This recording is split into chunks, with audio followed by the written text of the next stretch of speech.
Ladies and gentlemen, boys and girls, welcome back to another edition of Boxing Bananas brought to you by Fight Bananas, where we are crazy about fights. I am your host, Ray the Business. I'm here once again joined by our co-host, Mr. John Radford, the professor himself. What's going on, John? How you doing? Oh, just trying to get my jawser size. One of our sponsors, get my jawser size right before the show, so I can talk Let's to you. go right into the sponsors, baby. Well, Check out let's get it then. Oh, Jazzercise. Put promo code Fight Bananas for 15% off. There you go. All my Looks Maxers out there, you know what I'm saying? Get your mute streaks going. And then we got to shout out our other sponsor before we get started. booyah! HKA USA. Check them out. Great gloves, great gear, great coaching stuff. Everything you need in one spot. Use the code FightBananas20 for 20% off your entire order. I'm telling you, you're going to like it. You're not going to be disappointed. Trust me. Absolutely. And before we get started, also make sure you go on our IG page at Boxing Bananas Official. We had some good reels over the weekend. I was Courtesy live in of the the man. building. Consider the man, Ray the Business, putting out that awesome content. Thank you, sir, for that. Absolutely. And make sure you subscribe to the Fight Bananas YouTube page. And then we'll get right into it, man. We got our weekend recap. You know, what else to talk about than the big event in Tampa, Florida? We had quite a few fights that went down. You know what I mean? We had Jake Paul, we had Amanda Serrano, we had the rematch of Mr. Corey Too Smooth and Tony Aguilar. And I think we should just go ahead and bring in our special guest, our special surprise guest for the evening. But real quick, we got the El Presidente, David Van Auken with the go emojis. But yeah, man, let's bring Let's in do it. Let's the victor himself, Mr. Corey Too Smooth Marksman. What's going What's on, my up? man? What's How up? you What's doing? up? I'm chilling, bro. How you doing? Doing well. Let me see if I can adjust this. There there it we is. go. There he is. Let's There's the get you in there man. like that. Yeah. What's up, my What's man? How you going on? feeling? I'm chilling, bro. I'm chilling for real. What's going Yeah. I on see with you y'all, cheesing man? over there. You Yeah, happy, huh? I'm happy to be here. Yeah. Absolutely, man. John, go ahead. Take it away.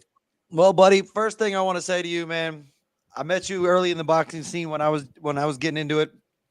Guilt nightclub, all the little different stops around USA Boxing, everything like that.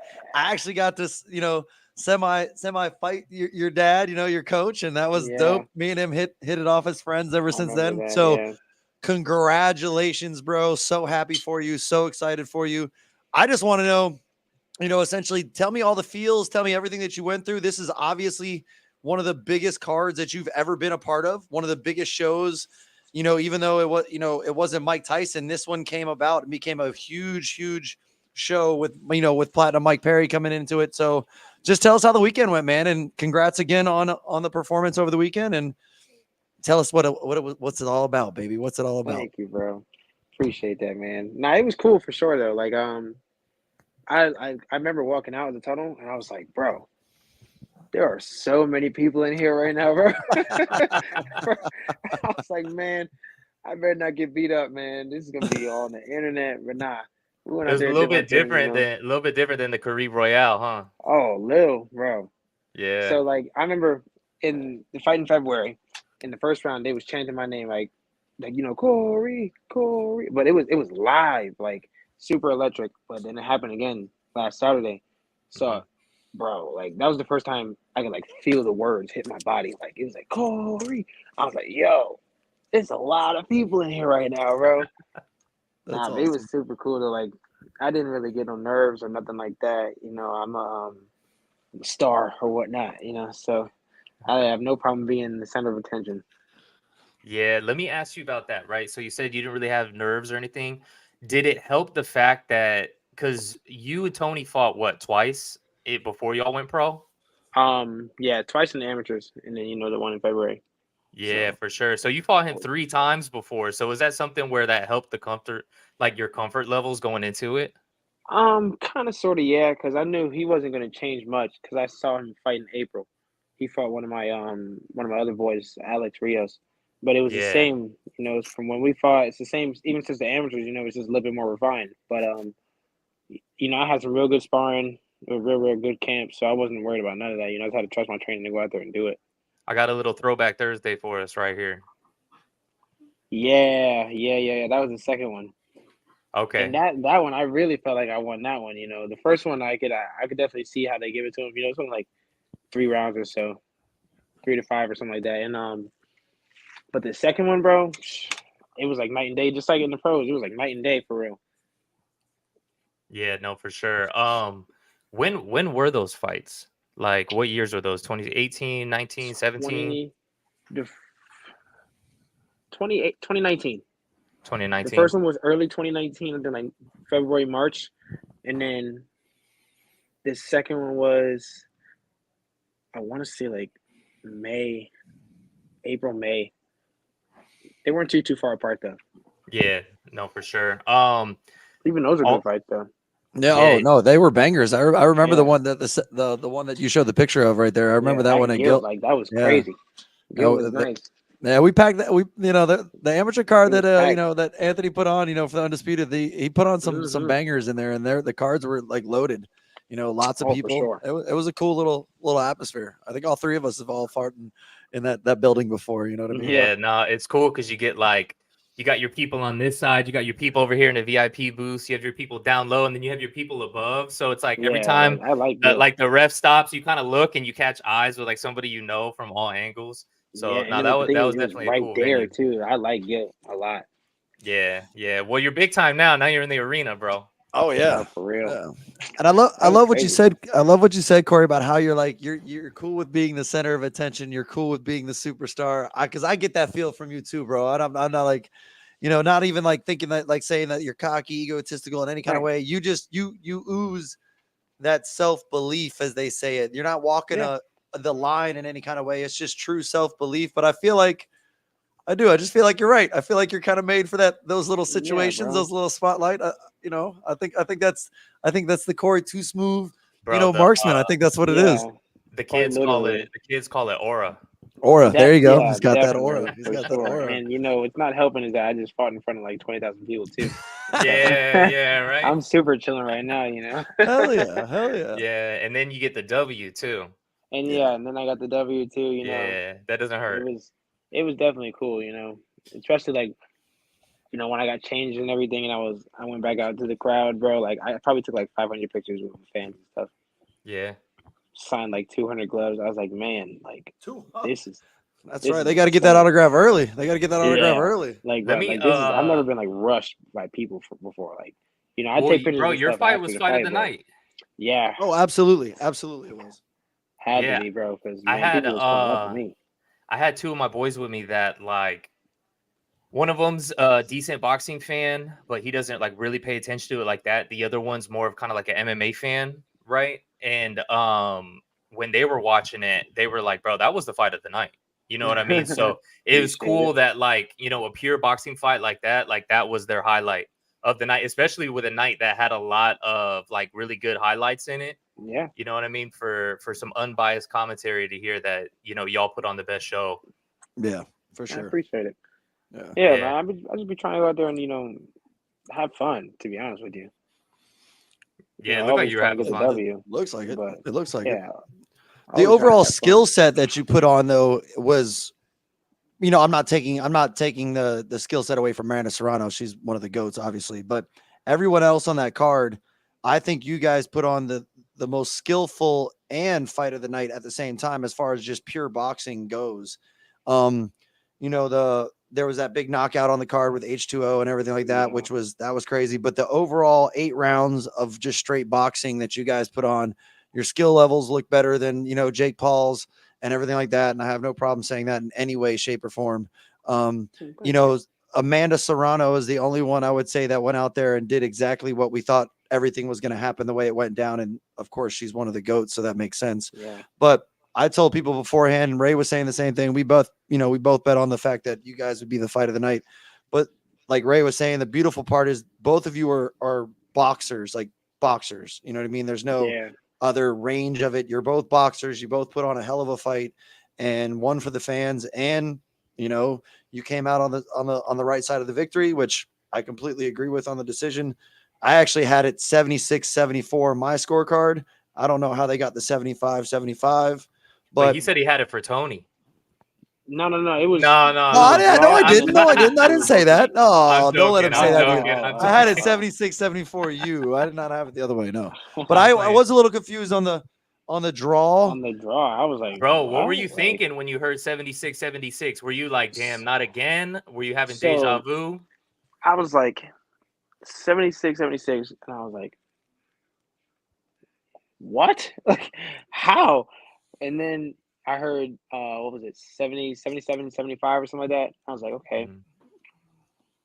And then I didn't hear him call names, so I was like, oh, they're gonna have to give it to me, bro, because there's no way that they thought For he sure. beat me, like that for real. And then I hear 78, 70, 74 or something. I'm like, okay, he clearly has not won this fight. Like, this is definitely a me thing, I'm just. But I know how boxing is, and sometimes they try to rob us. That's why I was just a little bit concerned, but I feel like I did enough for sure. You always have to be concerned in boxing, bro. Always, You know what I Unless you mean? knock somebody out, you definitely got to be concerned. Clearly, because Yeah, somebody thought it was a draw. I'm like, yeah. what? We saw the Foster fight the other week. Oh, that was You know Oh what I'm yeah, saying? So yeah. you can never count your chickens, bro. But with that fight, man, let me ask you this too. Like, was it a mutual decision with the camps, or was it the promotion's decision to make it an 8-round opposed to a 6 for the first fight? A little bit of both. So I was already okay with doing 8 rounds. He had done an 8 round fight prior to this one, and MVP kind of wanted it to be an 8 round fight anyway. Mhm. So I mean, everybody was cool with it, so we might as well just did it. I was I ready to felt make like the jump it. anyway, though. I felt like it benefited you because in that first fight, bro, when I was watching it at the end of it, I was thinking, I was like, man, if this was an 8-round fight, I feel like the momentum was swaying in your favor as it was. So I felt like 6. I was like, man, that fight should have went 8 because Corey would have ran away with it in the last 2 Yeah, rounds for sure. yeah. I don't know And if in you the felt the last same fight, for way. sure, bro. I stepped off the gas for no reason. Like, clearly, I thought I was in the lead, and I mean, I still go back and watch it. And I think that I was winning the fight. At least like 4-1 at that point. So you live, you learn. Clearly, I learned from it. Oh yeah. I think your style is more conducive to the longer fights. The way that you use your explosiveness, but also your boxing IQ and your movement. It's much more conducive to a longer fight than a 4-rounder per se, or Yeah. sprinting in the amateurs. You know what I mean? I always thought your style was more of the pro style. Definitely, IQ. You can push the gas pedal like you said when necessary, but then you can box at a rhythm and a pace to where you can control all of that yourself and you can last longer. I've always noticed that about your style, and also the way that your dad coaches you and the way he coaches some other of the boxers that he works with. It's a really great style to transition from amateur to pro and be very successful like you're doing. I really like. I think that's a great niche of yours that you have. Well, thanks, man. Yeah, I've always tried to have like a pro style. I never like all my losses in the amateurs were by split decision because I had a pro style. You know how amateur boxing is. Like volume. Just activity. But like you said, I like to sit down on my shots and take my time, and they don't appreciate that in amateur boxing. So when it was time to make the jump, it was just a matter of making the jump. Yeah, Like it wasn't like a conversion type of thing. It was just all right, no headgear and smaller gloves. true. Yeah, and I feel like even in that first fight with Tony, like I feel like you were landing the much cleaner shots. I mean, he definitely landed some clean shots, don't get me wrong, but No, he did. I felt like yours were like just crisper, cleaner, but I think just the like his activity and kind of like just the way it looked, I feel like that's probably what swayed the judges in certain rounds and gave it that draw compared to where it probably shouldn't have been, or it was swaying in your favor either way. You know what I mean? Yeah, for sure. And then, part of that is me just stepping off the gas as well. Like if I would have just stepped to him, he probably wouldn't have had such like a presence. Hmm. He was definitely still trying to do it in this fight. But I had something for it. He was trying to come in with his head a lot, and I was like, all right, man, we just we're just gonna be headbutting it here because, bro, I'm not stepping back. It looks like you guys made some good adjustments from the first fight, because I felt like this fight looked a little bit different. Did it feel different? Yeah. Oh yeah, absolutely, bro. Like we had a real good camp. Like I said, we was traveling all over. I was up in Philly, and that sparring really helped me out a lot because they was trying to beat me up in Philly for real, bro. Like they was trying to beat me up, man. So Yeah. it definitely was it was more training for the environment that I was gonna be in because I could handle pretty much whatever. I know Benny wasn't gonna or Tony wasn't gonna try to like do no pressure like that, or he wasn't able to do no pressure like that. So it was more so just like me against everybody else in the room. And it kind of helped out because I didn't really notice anybody in the 20,000 stands, So it was a good camp for sure, bro. The camp really helped out, and we definitely made a lot of adjustments, and it was a good fight. It was a good fight. What's the next step, my guy? You've been on a 20,000 person arena on a giant card that most of the nation watched. What's the next step? Right now, I'm just resting, man. So as of right now, I have no plans, but just live a nice civilian lifestyle. This is the first time in pretty much all year I haven't gone to the gym in more than 2 days. Oh. Wow. Yeah, bro. I've been going since January, bro. Because we started camp January 1st for the fight in February, and then after that, I did a little bit of Team Combat League stuff. So I was just training, and then when I left that, I was training for the fight I had last month, and then to jump from the last fight into this, bro. I've been going, bro. Yeah, tired, man. Yeah, God, I'm tired. Now you got that deserved rest after this, after this big show and everything like that. You did your job. Now it's time to rest and relax. Exactly. So, I don't never get rest out, so I'm gonna take advantage of it for sure.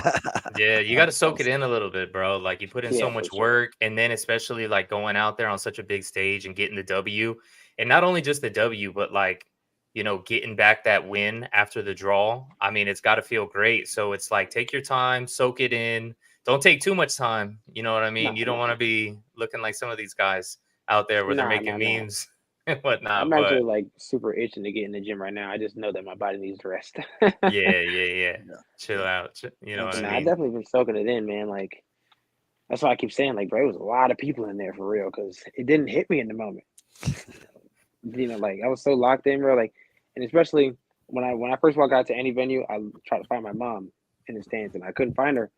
So nobody else really filled in after that, like normal. So to me, it was just a bunch of people out there. I didn't know who was out there. I had to go out there and fight regardless. Yeah, 100%. I got a question for you from one of the fans, but before, or it's not really one of the fans, it's one of our Fight Bananas contributors. When's the trilogy going to happen? Is that something you're even interested in? Or it's like, you know what, I got the W, let me move on with it. And I don't really feel like it should be a trilogy because to me, I didn't really like lose the first fight at all or even got a draw. I was really just going out there last Saturday to claim my W for the last time, So I don't really feel like there should be a trilogy. But I mean, if they want to make it happen, bro, if everything goes right, I'd be down to do it. I beat you one time, I beat you twice already. I'll do it again. Like it is what it is, but I don't really see one happening.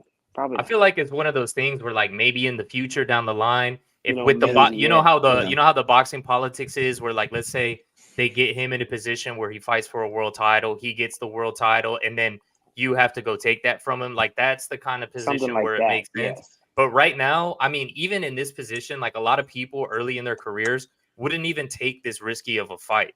You know what I mean? Yeah. So for y'all to do that this early and to do it twice, I mean, that says a lot. I mean, to do it a third time, I don't really see it unless it makes sense for like you got to put something on the line. You know what I mean? Literally, like something has to be. It can't just be like a regular fight like it was last Saturday. It was a good platform and everything, but it would have to be on an even bigger platform, and something else would have to be on the line as well. Yeah. I agree. 100%. Like I think at your time right now, you have the more momentum to lose. You know what I mean? Both of you took the gamble on this one. I mean, you both got out of like two prospects coming up, got out with a draw in the first one. Sometimes it's like, oh shit, do I really want to go back and fight that second time, against the guy? Yeah. But as you guys did, you both took the gamble. Yours paid off. You got the win. Now it's in, I would say the ball's like in your court. It would have to be some type of national title on the line, some type of, the smaller title step up to the, to where it puts you in the rankings of the bigger ones, things like that. Or just if he meets you later down the line after you've already progressed for a while and it comes to a head again. But I don't think there's something you should worry about too much right now. Yeah, man. Like I said, bro, I'm just in the moment, man. Yeah. And that's what you got to be. You know what I mean? For That's sure. great. I see the shirt you got on. Is that a new sponsorship? This shirt was in a goodie bag, sir. They gave all the fighters like a nice goodie bag, and it just happens to go well with the pants I got on, man. Like, nice. There you go. There you go. I mean, it's a cool shirt though. They gave me this Rocking one, the a fight red one. swag. Yeah, but they gave me like some shorts, some socks, a couple of gym bags, bunch of shirts. It was cool. They treated me like a celebrity, bro. They chauffeured me around like all week. They paid for my food and stuff, bro. That was very hard to not let it go to my head. Yeah, damn. I love it.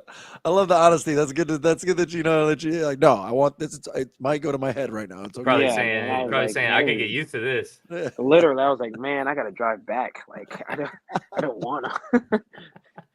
No, for That's so sure. funny. Let me ask you this: how long did it take you to find your dad after the fight? Because I ran into him in the elevator, and then I think he was looking for you.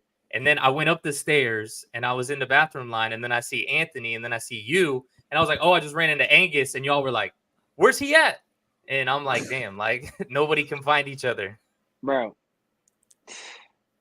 I don't even know how that happened, bro. Like, like we were all in the back, and then we came out. We were on the floor, and then I think I went with my mom to go find my grandparents. But I told him we're gonna meet up in the suite that Anthony has all the way to the top. He said, okay, bet. And then I'm with Anthony. Anthony brings him to the suite. My dad's not in the suite. So we're like, where did my dad go? And he's like, oh, he went down to go find you. And I'm like, why would he do that? We said we were going to meet up here. It was just back and forth, back and forth. I think he went to the wrong level suite because there's like 2 levels on the elevators or the suites. Because we got off on the one beforehand, and then I was like, okay, I'm on the wrong level, but I was just chatting with him, so I got off on the same level as him. Then I walked up, and then that's where I saw y'all on the level above, and then I was like, yeah, I ran into Agus. You're like, where the hell is this guy? Bro, I was calling him. It's loud in there. He can't hear nothing. My dad got a short fuse anyway. So man, he was just there was just so much going on, bro. Like, bro, that's so funny. He's really got a short fuse. He's the nicest person every time I meet him. I love him. I love him so much. He's so nice. Angry man. He's from New York, bro. Like he's just angry. That's what I was gonna say. Every time I've talked to him, he's been super nice. Yeah, you're not his son. Like it's different. No, for sure. I feel you. That's 100%. That was cool though, man. He was running up and down, trying to find that man. Funny. Did y'all do anything? Did y'all do anything after, or was it just like, you know what? Let's rest. Let's get straight to it. Or my mom took me to the Hard Rock. Ooh. Yeah, we was out there till like 5 a.m. Damn. And didn't gamble anything. No gambling, no nothing. My mom was gambling. I was there. Bro. You didn't even put like 300 on red or black, like man, just for the just to do it for the food, man. I went to that Chinese food place in there and got me some crab fried rice, and I was ready to go after that. Okay, right, there you go. I feel you. All right, I was ready to go, man. I was tired. All right. He's hungry. I feel you. You did it. You're absolutely right. I'd go for the buffet too. I'm not upset by that at all. Yeah, bro. And even the thing is, like when we were in there, as soon as we walked in, people were noticing me from the fight, and I'm like, man, I just took a bunch of pictures. I mean, come on, like it's cool. But yeah, for sure. That's part of the soaking in the moment, bro. Yeah.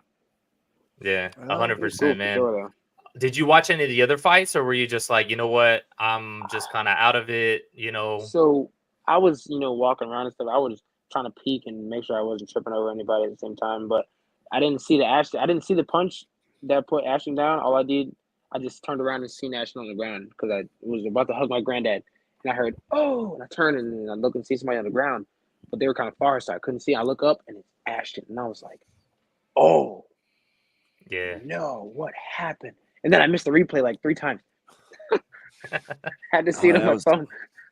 Well, that's that something was where I don't even blame you for missing it because it was one where it looked like he was just like running away with He was it. just bro. He was just gonna oh win, bro. I missed it. I missed it watching it on the stream. I missed it. I sat there and I literally go, what? Huh? What happened? What happened? Because I Bro, thought he the was same thing. winning, bro.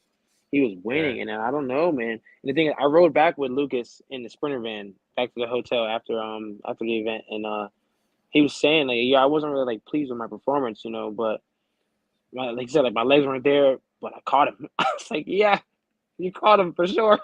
Yeah. Cause geez, Louise, man, that was just Yeah. a lot. We I had don't think somebody he on the last show that was commenting and saying like, "Oh, I'm one of Lucas's like best friends. He's, he's training. He's gonna surprise everybody."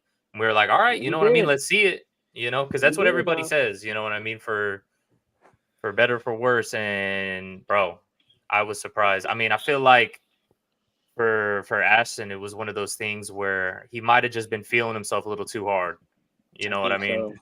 so. I think I so, Yeah. but like no disrespect, I didn't think Ashton's defense or Ashton in general was really like all that. I think he just got like a nice following, and he's got decent skills for sure, but they were still kind of building him up, in my opinion. And and he he kind ran of got into a like just ran into it.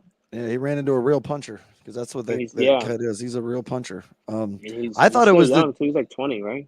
yeah, I Yeah. thought it was the two short right hands that were like there's a when someone throws two right hands at you like consecutively, it's the type of punch you're not always ready for. Like if you're Yeah. not studying it, like knowing this guy likes the double right hand, and I don't mean two right hooks, I mean two short straight rights that this guy threw at him. He threw two short rights at him, and I thought that's really what threw him off because that hook that came after that was flush, and I think it was like I said, the two straight rights kind of like got that whole thing, the momentum of that started, and then he landed that hook. That hook is what Yeah. that ended it. You know what I mean? But Yeah, bro. Like it really just snapped his neck, and like I was like, oh yeah, man, like it was, oh. yeah, it was tough. It was tough. Mm. But he'll be back. Like you said, they're building him. Yeah.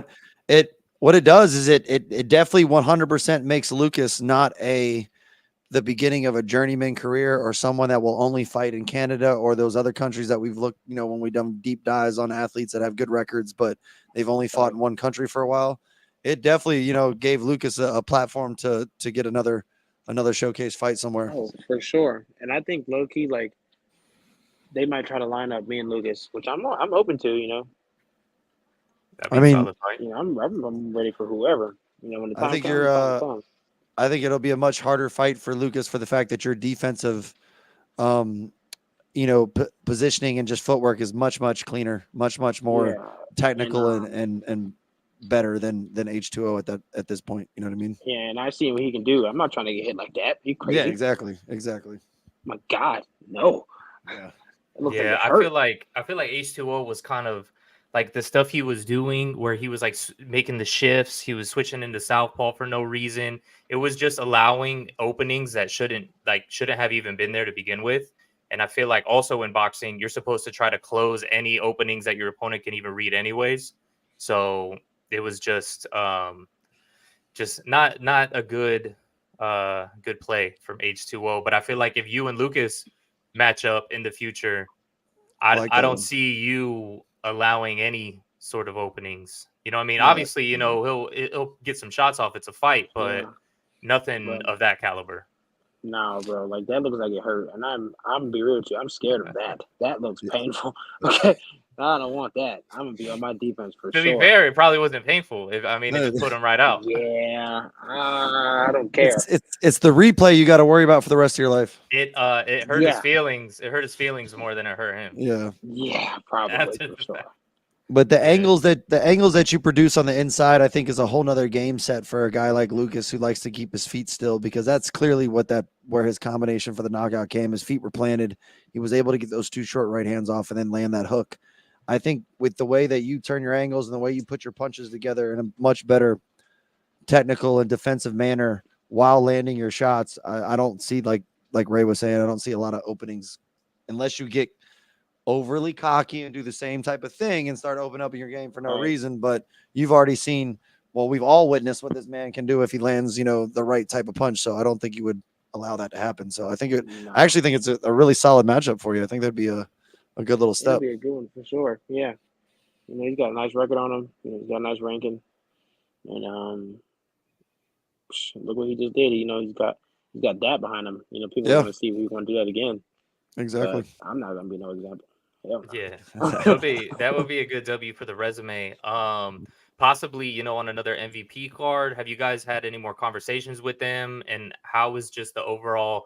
I mean, you kind of touched up on it a little bit. The overall experience with MVP and all of that.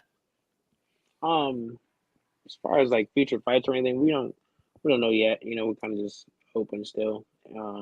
Just But I whatever could I presents could itself. imagine they're interested. Yeah, probably most likely. They ain't told me nothing for sure, but I wouldn't be surprised.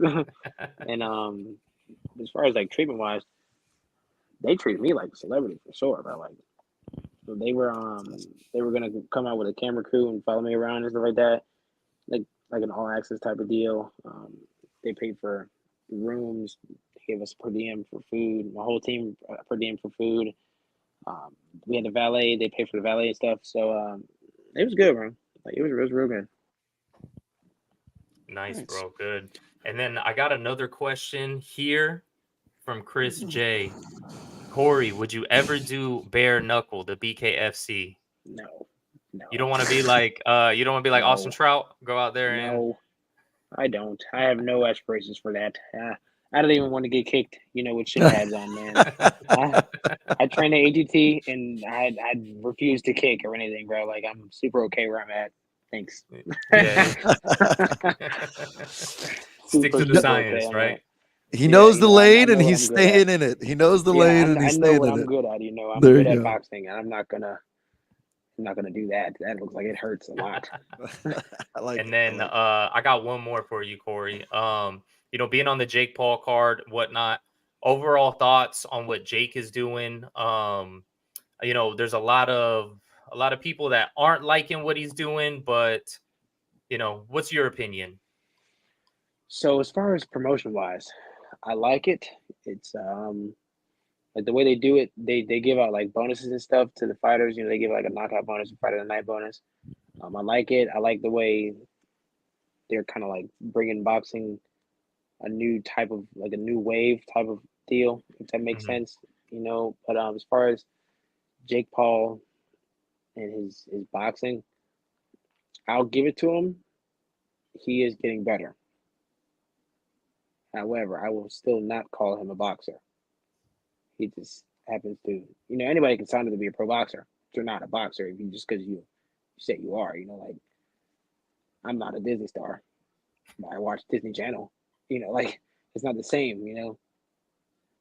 But as No, far for sure. as as far as him like picking and choosing his opponents, he's clearly not fighting boxers on purpose, and it's Hmm. making people mad. And he knows how to promote himself for sure. He knows how to promote his brand. He gave us a whole bunch of W stuff. Like he knows how to promote his brand. So he's a smart man. He's just not the best person. What would you want to see from him to be able to put him in that position? I mean, they were even talking about after Chavez Jr. beat Uriah Hall, potentially doing that matchup. If he were to beat somebody like Chavez Jr., would you consider it more in the legitimization of Jake I El mean, Gallo? technically, yes, because Chavez Jr. was a world champion, but Chavez Jr. is also 100 million years old in boxing years. Yeah, So I mean, fight somebody a little bit younger. he's not the You know, same guy that like fought Canelo. He's not the he's same guy that definitely not fought the same guy Maravilla Martinez. at all. I think Chavez and Uriah kind of did this for a check because it was a big platform, in my Yeah, opinion. Fight somebody like, and Uriah did well. yeah, I heard Uriah got robbed. I didn't get to watch it. I was warming up. I heard he got robbed. It was close. I mean, I'll Was be it? real with you. Boxing wise, it was close, but yeah, I agree with you when you say I think they both did it for a paycheck because Uriah came out in like some 1986 Mike Tyson's Punch Out black That shorts I with know. no writing on them whatsoever, Yes. and like you could tell like it wasn't like he was really trying to promote a boxing match in any type of way. And he put pressure. He threw some combos. It was good. Chavez kind of just kept distance with a jab, but it's not a. I don't consider Jake Paul a boxer if he beats Chavez Jr. Is that bad? I don't consider that. It doesn't. No, I don't either. Okay, I just don't. He's got to fight somebody, young and active, and then I'd be like, all right. And someone near his You damn boxing. weight. How much did That's that man it. weigh when he got in the ring? Was it Bro, I 230? don't Was that know. really where he was at? Most likely. I remember Jesus, he had Lord. to strip down naked to weigh in, and I was there seeing it, and I was like, oh, so he's like struggling right now. Yeah, he's Yeah. what like this fight was at under 201, so it wasn't heavyweight, right? Is that what we're calling this? Yes. So he made it What, under this 20. fight? Yeah, Yeah, he this made fight it was like at 200 cruiserweight. flat, I believe. Yeah. He was 200 flat just to make it not to be light heavy or not to make it to be heavyweight. Is what? Yeah. That's crazy. Yeah, for sure. Because I mean, he was beefing up to fight Tyson, which I don't even know why he was beefing up that much. And And like then the thing even is, then, bro, even with what's that, I don't feel like that's not like a fight for real. No, that's Mike what I'm Tyson is saying, a man. million years old. Bro, we why saw is what he- happened to Holyfield. Like, I don't want to see that happen. I don't Bro, want to see. I any of don't that want to see that. Like, at all. Nah. like if the card happens and I fight on it, for sure, I'll watch it. I'm there. I have no choice. Yeah. But bro, I I got- don't want to see that, bro. I got the right opponent for Jake Paul now. I got the right opponent. It's Andy Ruiz Jr. Oh, get the fuck 100%. They're the same height, mean- almost same weight. It's got to be. That's perfect. mean- We got it. If he beats Andy Reeves Jr., I'll call him a boxer. Oh, 100%. That's the only way that you're going to be able to beat.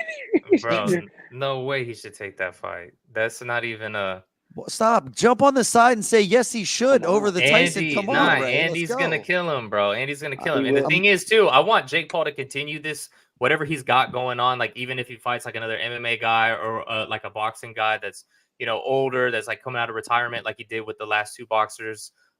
Because if he goes back to Puerto Rico, I'm trying to go back to Puerto Rico. I get it. Yeah, I'm looking for an excuse to have a vacation.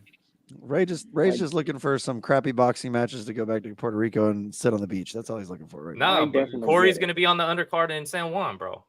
Yeah. All right, well, that works then. Okay, I'll agree with that. Yeah, come on now. All right, I'm with that. I I'm get with it. that. I even partially support it. Yeah, there you go. There we go. Yeah, see, Corey's on our side now. You know what I'm saying? Yeah, I'm kind of like in between. Yeah. I mean, he's got a lot of work to do. You know what I mean? I saw something on Facebook that was kind of crazy. I saw a story that was, of course, involving the WBA, right? Let me see if I could pull this up real quick. What's his face? Here we go.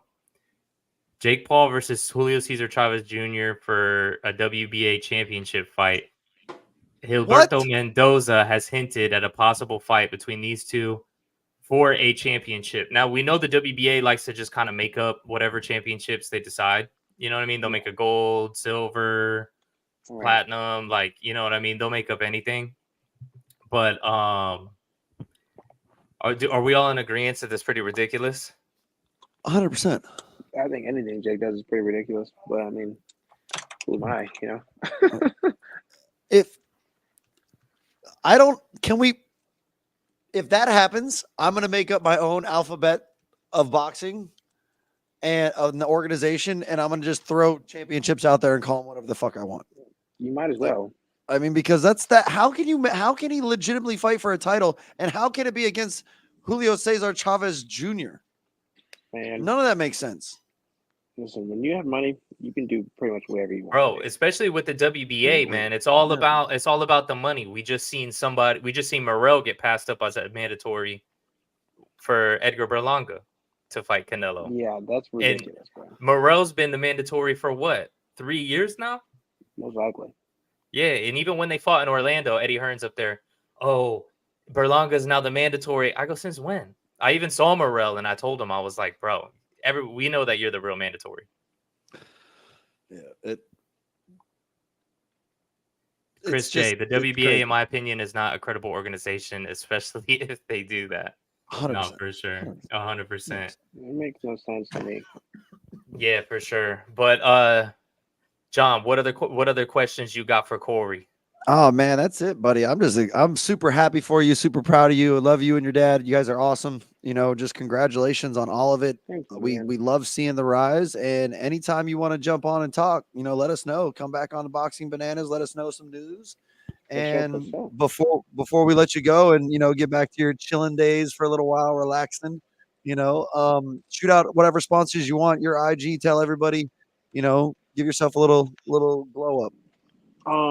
Y'all can hit me up on Instagram at real Corey Marksman, and I want to shout out Marksman Boxing Academy, GCS recruitment specialist, the Orlando Real, Kraken Law Group, Celsius, Undisputed, my dog Matthew, uh, shout out Box Bananas,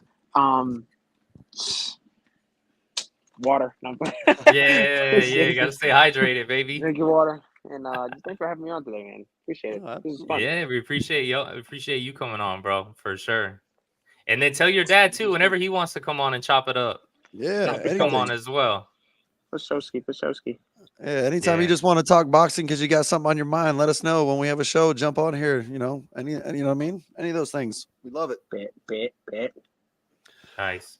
Well, But all right, brother. We'll let you go. Let you get back to enjoying, relaxing, soak up the victory, chill. Appreciate y'all, man. And then we'll see you at the next one. Like I said, hey, maybe I manifested it. Another MVP card in Puerto Rico. We're gonna see We'll Corey see. Too Smooth out there training in the sand, hitting mitts on the Hey, beach. we might see. I don't know. We'll see. there we go. There we go. Sweet. All right, brother. You Appreciate take y'all, care. man. All right, man. Take Have a care. good one, bud. Peace. There we All go. right. Mr. Too Smooth himself. Yes, sir. Yes, sir. Yeah. Fresh from Central Florida, making it to the big stage. 100%. Yeah. I So like it. Corey came off the majority decision win in his pro rival and amateur rival as Yeah, well. really. The Central Florida local Tony Aguilar.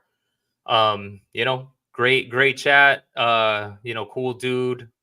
Definitely a good guy for boxing to have. So we're excited for Oh, his absolutely. future. And the thing is, it's one of those things where you see some of these like guys coming up and whatnot, and you can tell like based off of matchups, it's like, okay, they'll get favorable matchups, or they like, I don't know how I'm trying to put it. I don't want to sound rude either to some of these prospects coming up, but it's like some of them you can tell that they're going to hit a ceiling. You know what I Yes. mean? But Yes. with Corey, you could tell that like he really has skills. He has great reaction time. He's got good defense. hmm He is smooth, He's and he's also built like a boxer. Like his frame is um symmetrical in the sense of his arms aren't too much longer than his legs. He's got a very good body shape and athletic build for boxing, like that you would see, especially for the weight category that he's fighting in. And like he talked about earlier, like I do believe his style from the beginning stages of him learning boxing to now has been a more of a pro style. So that switching over, it's just literally just doing it. There's no changing the way you fight. There's no, it's just building the skill set more. And I think you're absolutely right with, he's he's a good person to have in the sport.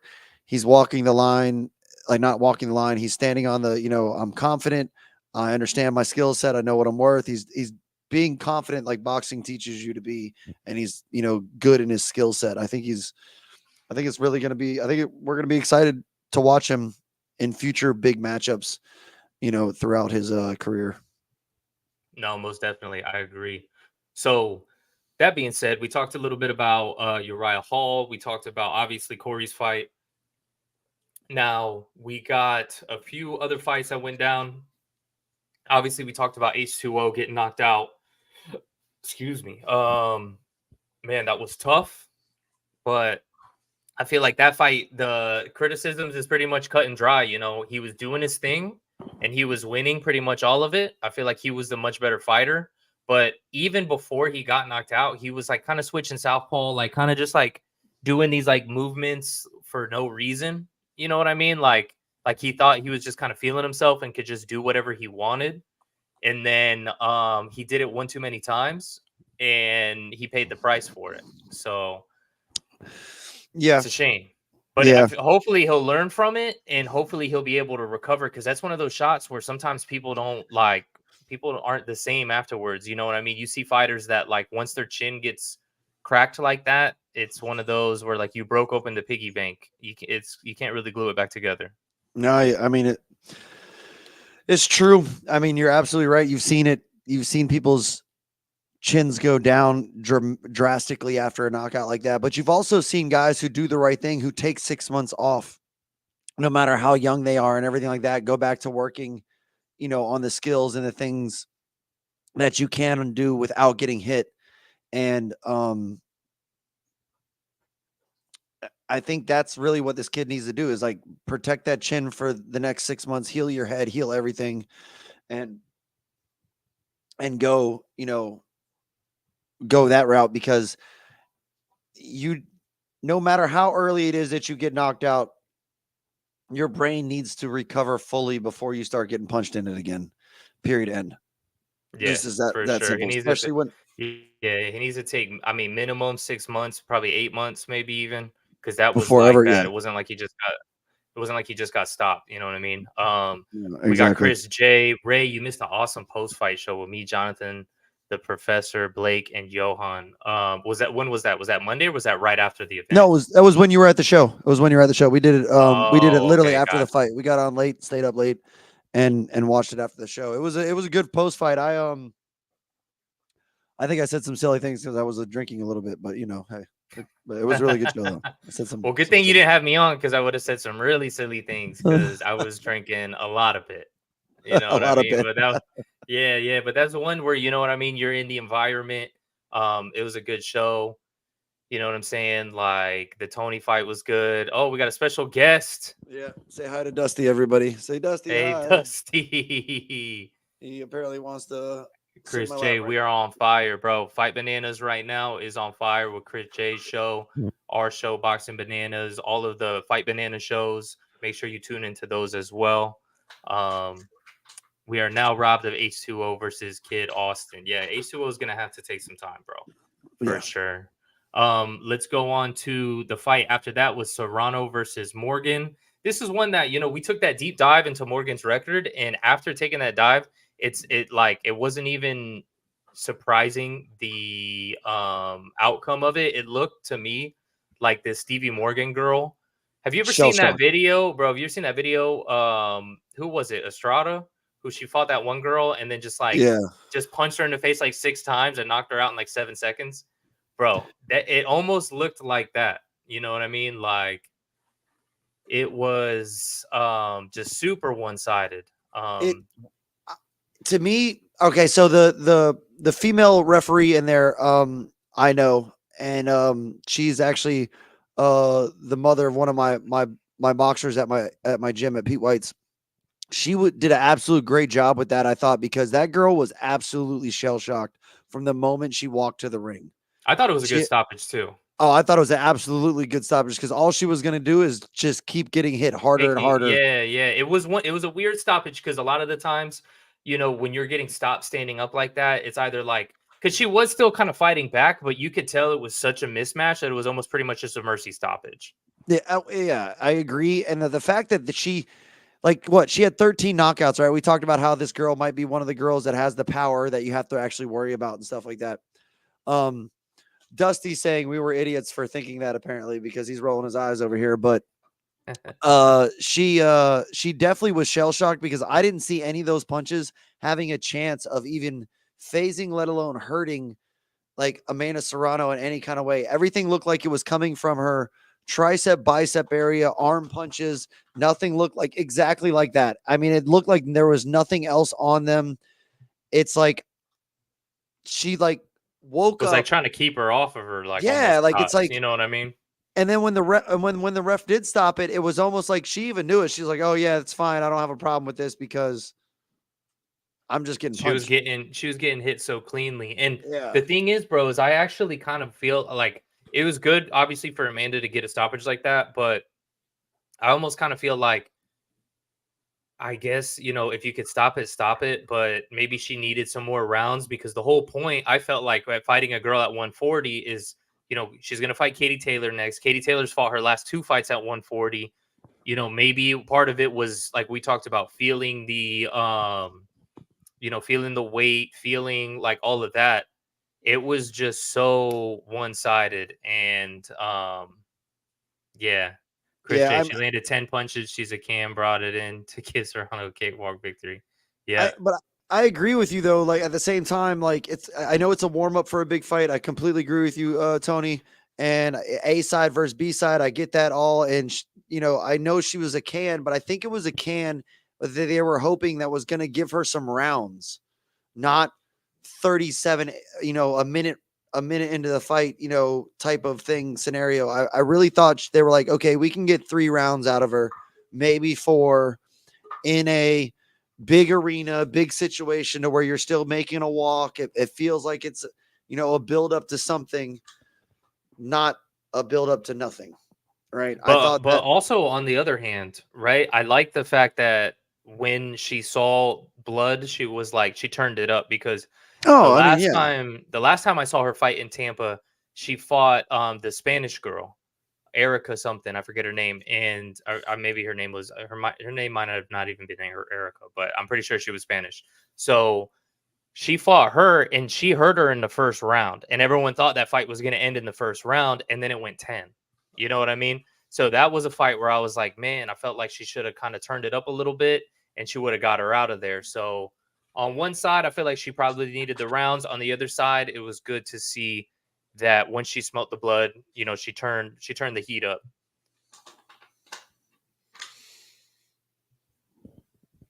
Y'all know that Tony Loco Soto is fighting for the BKFC lightweight title in Spain later this year.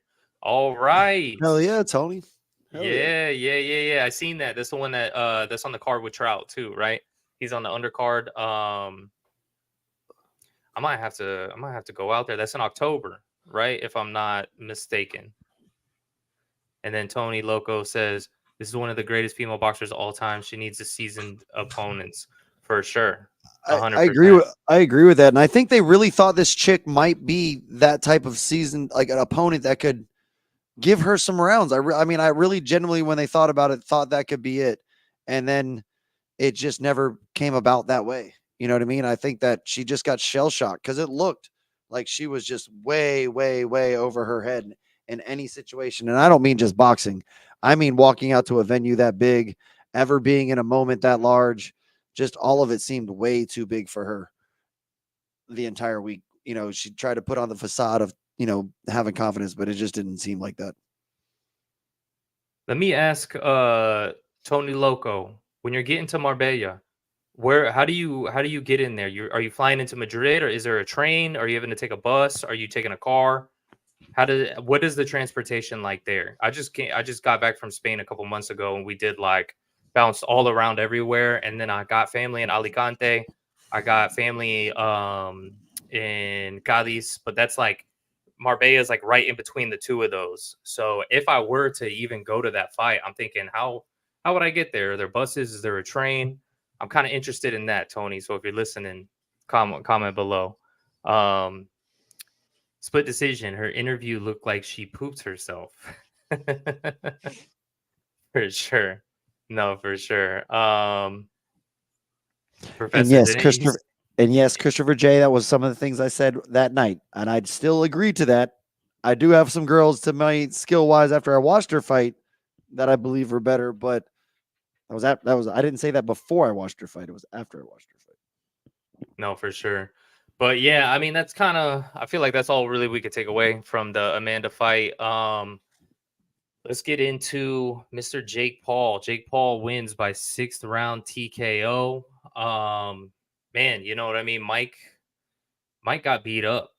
There was a little bit there, in the middle of the fight, where he kind of had some success. He landed a few shots here and there that, really pushed Jake back. I think he had him bleeding at one point.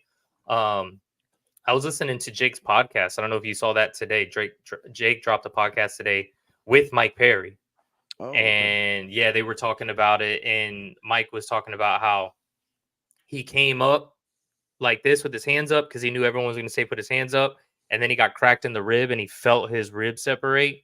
So after that, that's because after that, even like I'm watching it and I got people all around me like, Mike, put your hands up, put your hands up. And I think that's really what dropped his hands. And then from there, bro, he was just eating jabs, eating jabs, eating jabs. He was started kind of moving his head here and there, but I think his assessment was pretty spot on. You know, Jake was too quick for him.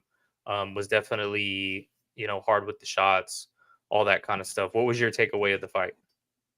Yeah, I mean that's an accurate, assessment. I don't see it being not true when he said he got cracked to the ribs. I mean, there's a genuine 30-pound discrepancy between the two men when they're fighting. And being someone that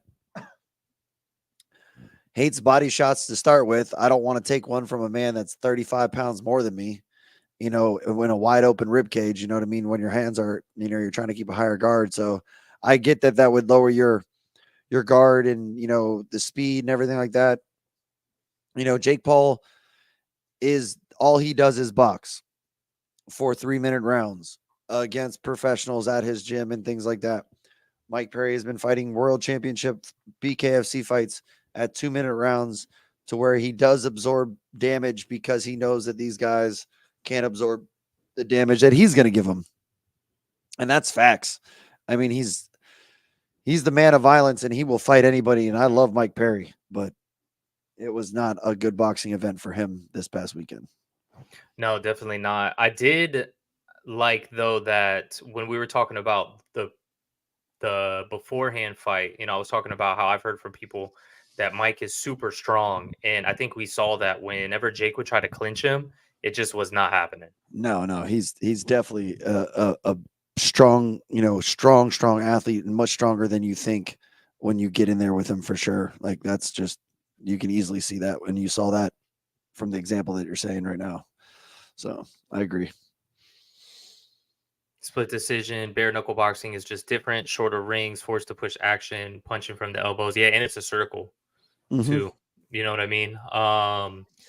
But yeah, man, another thing too, bro, that I noticed while I was watching it, I felt like Jake was also kind of a little sluggish, like with his movements and whatnot. And I feel like it has something to do with that weight. Like when he's trying to put on all this weight, as I was saying with when Corey was on, I don't know that it really benefits him. Like, why put on all that extra weight if it's not going to be functional? You know what I mean? Like you already have solid power. Find that functional like sweet spot, which for him, I feel like is kind of in between that 185 to like 190 range. But for this one, it was 200. He had to cut to 200. It wasn't like he just walked in at 200. So he had to cut to 200. So that being said, I don't know that it was an accurate representation of what he would actually fight at the 200 limit because he had to cut also. So obviously he went higher than the 200 limit. But like, let's say he just does the walk around at 200, maybe 198, something like that. I would like to see a fight there.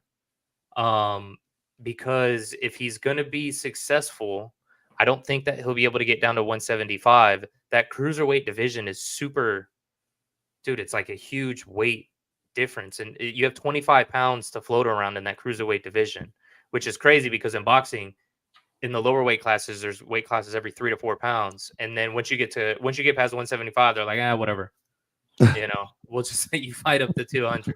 So if he's going to have success there, I feel like he's going to have to get to that, like maybe 195, be in that sweet spot where he can be very functional, still hold power and all of that. I don't know. What were your thoughts on it? Did you notice kind of the same thing or did you disagree? No, I agree. I think that weight is just for, I don't know if it was for cushioning, and I say cushioning when it comes to like absorbing punches from Mike Tyson, because he's a power puncher. I don't know if that arm, putting that weight on and everything like that, so that way if you do get cracked by a hard punch, your body can withstand it a little bit more. I don't know if it's about delivering power to Mike Tyson as much as, it's, to me, it's more about taking the brunt force of Mike Tyson's punches than it is delivering more force to his punches. Because I agree with you when you say it's slowing him down, it's making his movement more laboring and less efficient. I also think it's making his delivery system slower and more like more energy processed and used, right? Yeah. So like it's not his punches aren't going to come out as smooth. It's not going to be as viable over a longer period of time as much as you want, that delivery system to be a well, oiled, smooth machine. But the more bulk you put on, the stiffer that machine is going to get. And it's going to take you a while to adjust to the fine-tuned things to make it smooth again and everything like that, because you are going to get bulkier and it's going to get tighter. It's going to be more rigid to throw those punches at first. You know what I mean? We've only really seen a few really bulky heavyweights that look like essentially, how do I want to say it? Bodybuilders, in their time. You know what I mean? And one of the greatest ones we talked about, we didn't want to see, Mike Tyson turn out like him, but Evander Holyfield looked like a god, a Greek god when he was fighting, jacked, huge, but he was pliable in his delivery system and his muscles and everything like that. He could use that giant muscle and functionality from that muscle good. Whereas I don't think Jake, his body's not built for it. Just like just like the Split Decision Network said, the weight is a bit too much for his frame, especially since his style, relies on athleticism. And I agree 100% with that. That's, the simplest way of putting it. For sure. And then let's get the opinion of one of our Fight Bananas contributors who has been commenting on the show, Mr. Chris J. Hell yeah. Oh, what's up, Ray? Nice to meet you officially via the internet, bro. Absolutely. What's up, my man? You can put it back the other way where we're all kind of the same size. You don't have to have me big like that. I'm trying to figure out what's the best way to do it. Let me do it kind of like this. Hold on. I'm going to edit the layout a little bit. Oh. You know what I mean? Because I don't like it where it does it how it had it a second ago. But here we go. We could keep it kind of like we don't have a tripod? We could throw it like this. Hold on. There we go. That's a little better. I don't like being the big feature, it's your guys' show. So, I'm just here to There we go. There we go. That looks better. I like him. It's your show. I like him to hijack it. He's prettier than I am, so I like him being the face of it. Not by much. You know what I mean? But yeah, Chris, what were your thoughts on Jake Paul? Were you listening a second ago to our breakdowns? Agree, disagree? Any other nuggets you want to add in there? As far as the fight goes, I said it when we did the post-fight show the other night. And that dude, you have to go back and watch that post-fight show, dude, because we went off the rails a couple of times. It was fucking hysterical. But Mike just didn't. Mike Perry, who I've watched since the amateurs and regionals. I announced him on the regional level. Somebody I love, and I said it that night on the post fight when even when he lost to Vicente Luque and got his nose pushed over the side of his face, I was still saying that Mike was doing better in that fight than he actually did, because it's hard for me to, I don't know, sometimes speak honest on guys that I'm friends with in the fight game. But I gave an honest assessment. And I know he got his rib broke, but his hands were down for most of the fight. He just wasn't there. He just wasn't in this fight. He does have power, and had he been able to really, instead of following Jake around, cut him off in the ring and put him in those corners where Mike can get in there and work a little bit, some dirty boxing. I think the fight outcome would have maybe not been different, but it would have been better for Mike. But Mike just didn't seem to be able to find his rhythm, his spot, and to get into the fight. Jake Paul weighed 230 pounds on fight night. Mike weighed 191. I think Mike had to put, weights in his pocket to make 196 so the commission would approve the fight. So we're talking a 39-pound weight difference. Now, some people, when we were talking about this on the night of the show, and on comments I saw on social media, said, well, you can't call Jake a weight bully because Mike signed the contract. Listen, Mike did sign the contract. It doesn't negate the fact that Jake is a weight bully and has been his entire career. He's always trying to fight the smaller guys. I mean, didn't he fought a Nate Robinson, was like a 5'3" basketball player, great basketball player, but come on, 5'3", 6'2" versus stop it. Jake Paul's a weight bully. Jake Paul is a smart guy. He's branding himself. He's building something for himself. Hats off to the guy. He's an incredible businessman, incredible self-promoter, incredible marketer, him and his brother both. And the thing about this with the Paul brothers in general is they don't have to do this. They don't have to box and they don't have to do the WWE. They do it because they want to. And I don't know if you guys follow WWE, but fucking Logan Paul is amazing, the most incredible debutante of a wrestler without having any background, going through all the stuff at the Performance Center and going to Ohio Valley Wrestling and all the small promotions. He came to the biggest stage in the world and he lights it up, dude. He's fucking incredible. Those two guys are both, they're both good athletes, both great marketers. But like we were talking about earlier when I was commenting, if the WBA tries to book Paul in a title fight with Chavez Jr., then the WBA should have their alphabet taken away from them. Because they've already been threatened. They've already been threatened it before. It's an absolute farce. That happens. I mean, it's just a farce. It's just completely ridiculous. Chavez Jr. is washed. He was once great. He's not anymore. He had a glorified sparring match with Uriah Hall. He won like he should have. And that's really it. I mean, like he should have is debatable. Well, but he should have. He should have won the fight. But no doubt. Should have, really, really won the fight, especially having 60 pro boxing fights. Right, but he came in heavy. He came in out of shape. So did Uriah Hall. I mean, Uriah Hall is a 185-pound mixed martial artist. Mm-hmm. They both came in, plumpy and out of shape, I guess, and not ready to really put on a show. And they were the curtain jerker for the pay-per-view. If I'm the promoter, I'm pissed at those two guys, and I'm never bringing either one of them back because you started my show with a fucking dud of a fight. And, in what Jake Paul does with his MVP promotion, he's not trying to have duds on the card. He wants fucking, even if it's two influencers or, a boxer and an MMA guy, he wants exciting fights. He wants fights that the fans are going to get excited about. And I don't know one person that got excited about that fight. I mean, I almost fell asleep watching it. I was excited until I saw them walk out. And then when I saw Uriah Hall walk out in the 1989 or 88, what was up with that? Mike Tyson, punch out shorts and have just regular red rival gloves on, I was like, oh, so you care about this a lot. Like a lot. Yeah, I thought that was weird too. Even in the stadium or in the arena, I was looking at it and I was like, bro, this guy doesn't have any sponsors. You know like what I nothing. mean? Like you're Uriah Hall. You got something out there. I mean, I don't you would think he would have the, I would have put every mixed martial decked out shorts ever known on that thing and just made it an MMA versus boxing thing if you really wanted to know the truth of MMA versus kickboxing. His shorts reminded me of like something Richard Simmons would have worn in the 80s.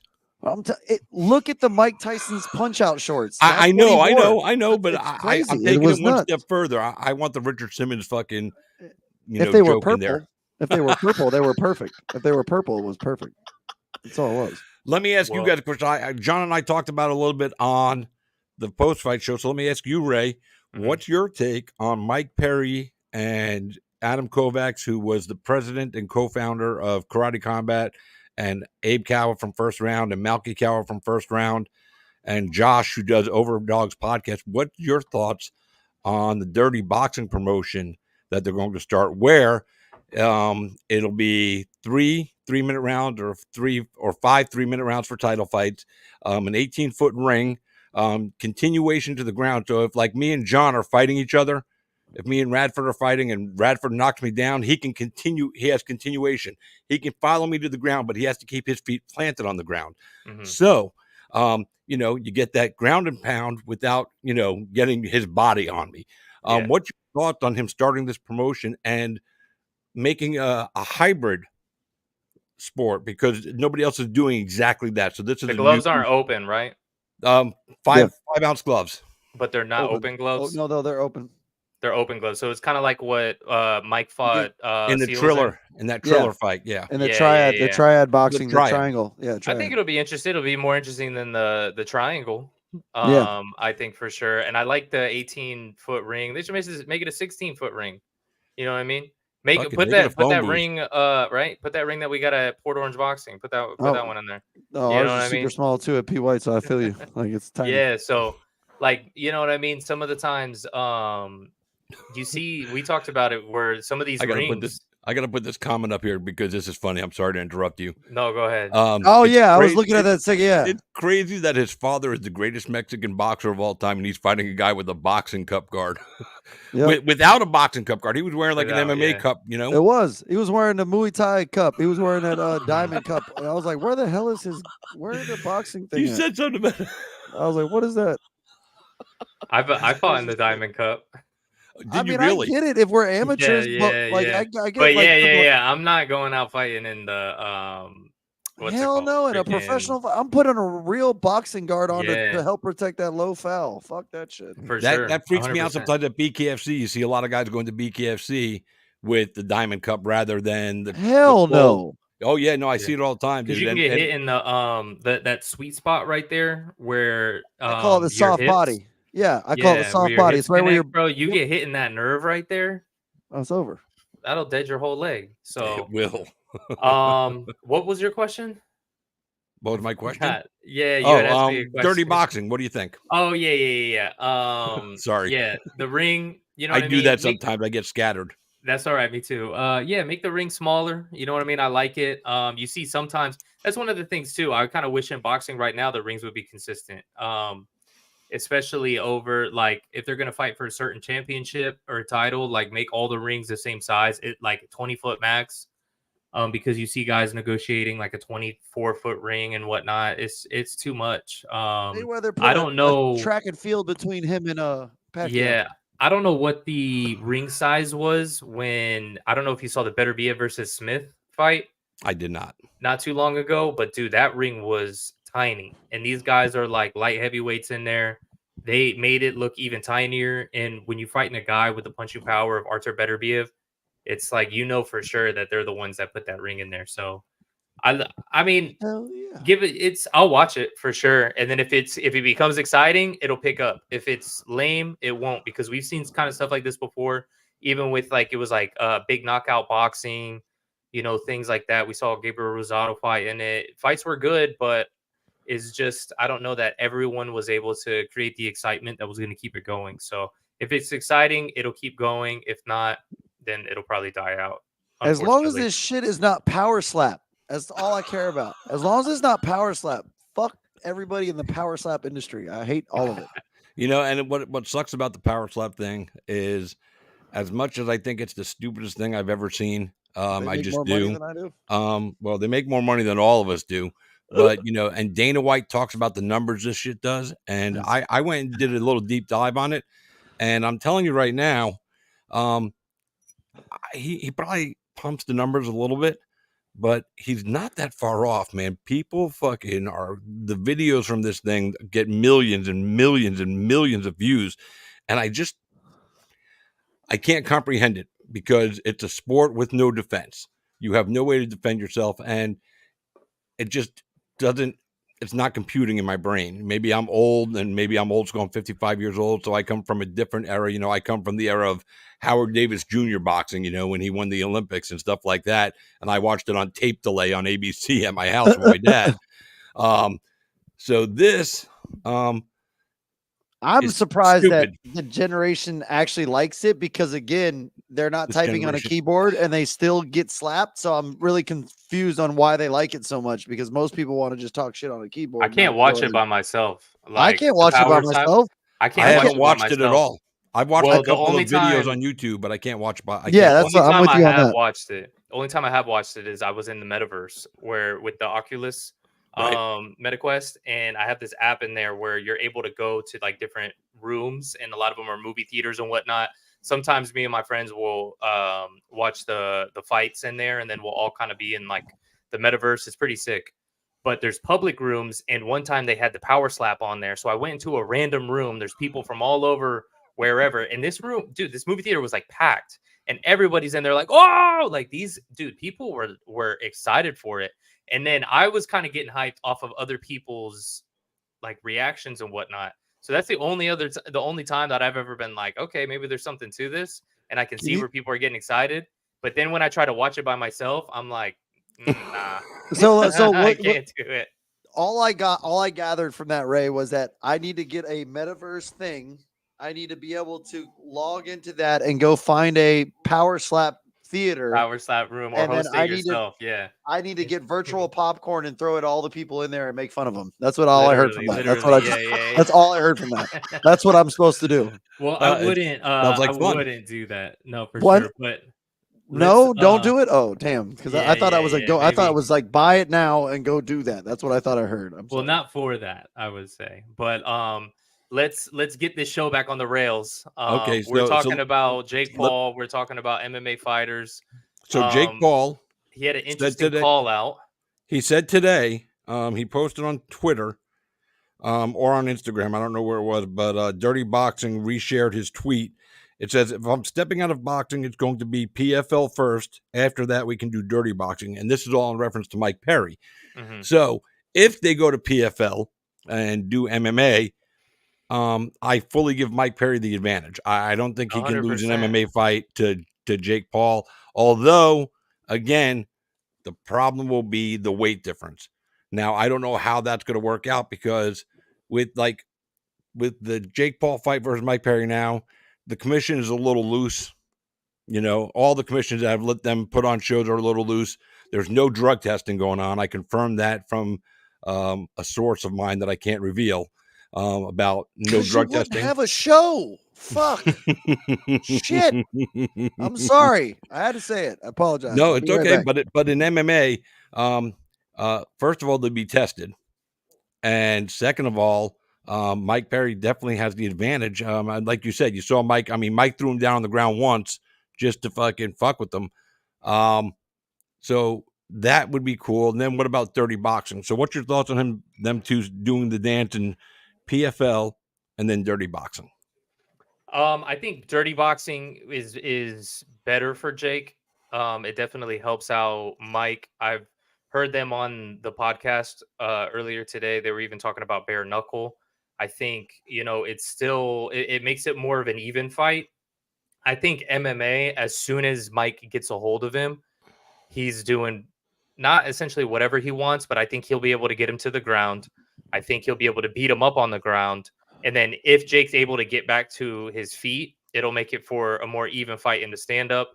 And then every time that Mike gets a hold of him, I feel like he's going to be able to, because you saw even in the clinches in the boxing, like Jake couldn't clinch him. Mike basically did whatever he wanted to, and I think that's what he's going to do on the ground as well. Mike is super strong. Oh, yeah. I mean, I'm not a strong guy especially on the level of these guys, but like just moving around with Mike in the gym, like when he would throw me on the ground, like I couldn't even just go through the motions. I was like, bro, this guy, I just can't even get this guy. I can't even, nudge this guy in the direction that would possibly be getting off of me. So I know it's a big difference with a guy like Jake, but Mike is super strong, and a lot of people have said the same thing. What's the over-under on actually Jake Paul taking a calf kick? Ooh, I wonder. How many? Because the man ain't taking many. And I don't care how many times he gets kicked in the calf with a damn shin guard on. As soon as that shit has no calf, that shit's over. I'm sorry. As soon as there's no shin guard on, that shit's over. I asked that question again, Ray, about how do you get around Marbella. This is Tony. He's answering. He said it's on foot. Everything's real close, so you should have no problem if you go. And if you can go, if you can make it happen. Have you been to a BKFC event? yeah, I went to Paulie versus Artem. Well, Paulie versus Artem was great. I was there.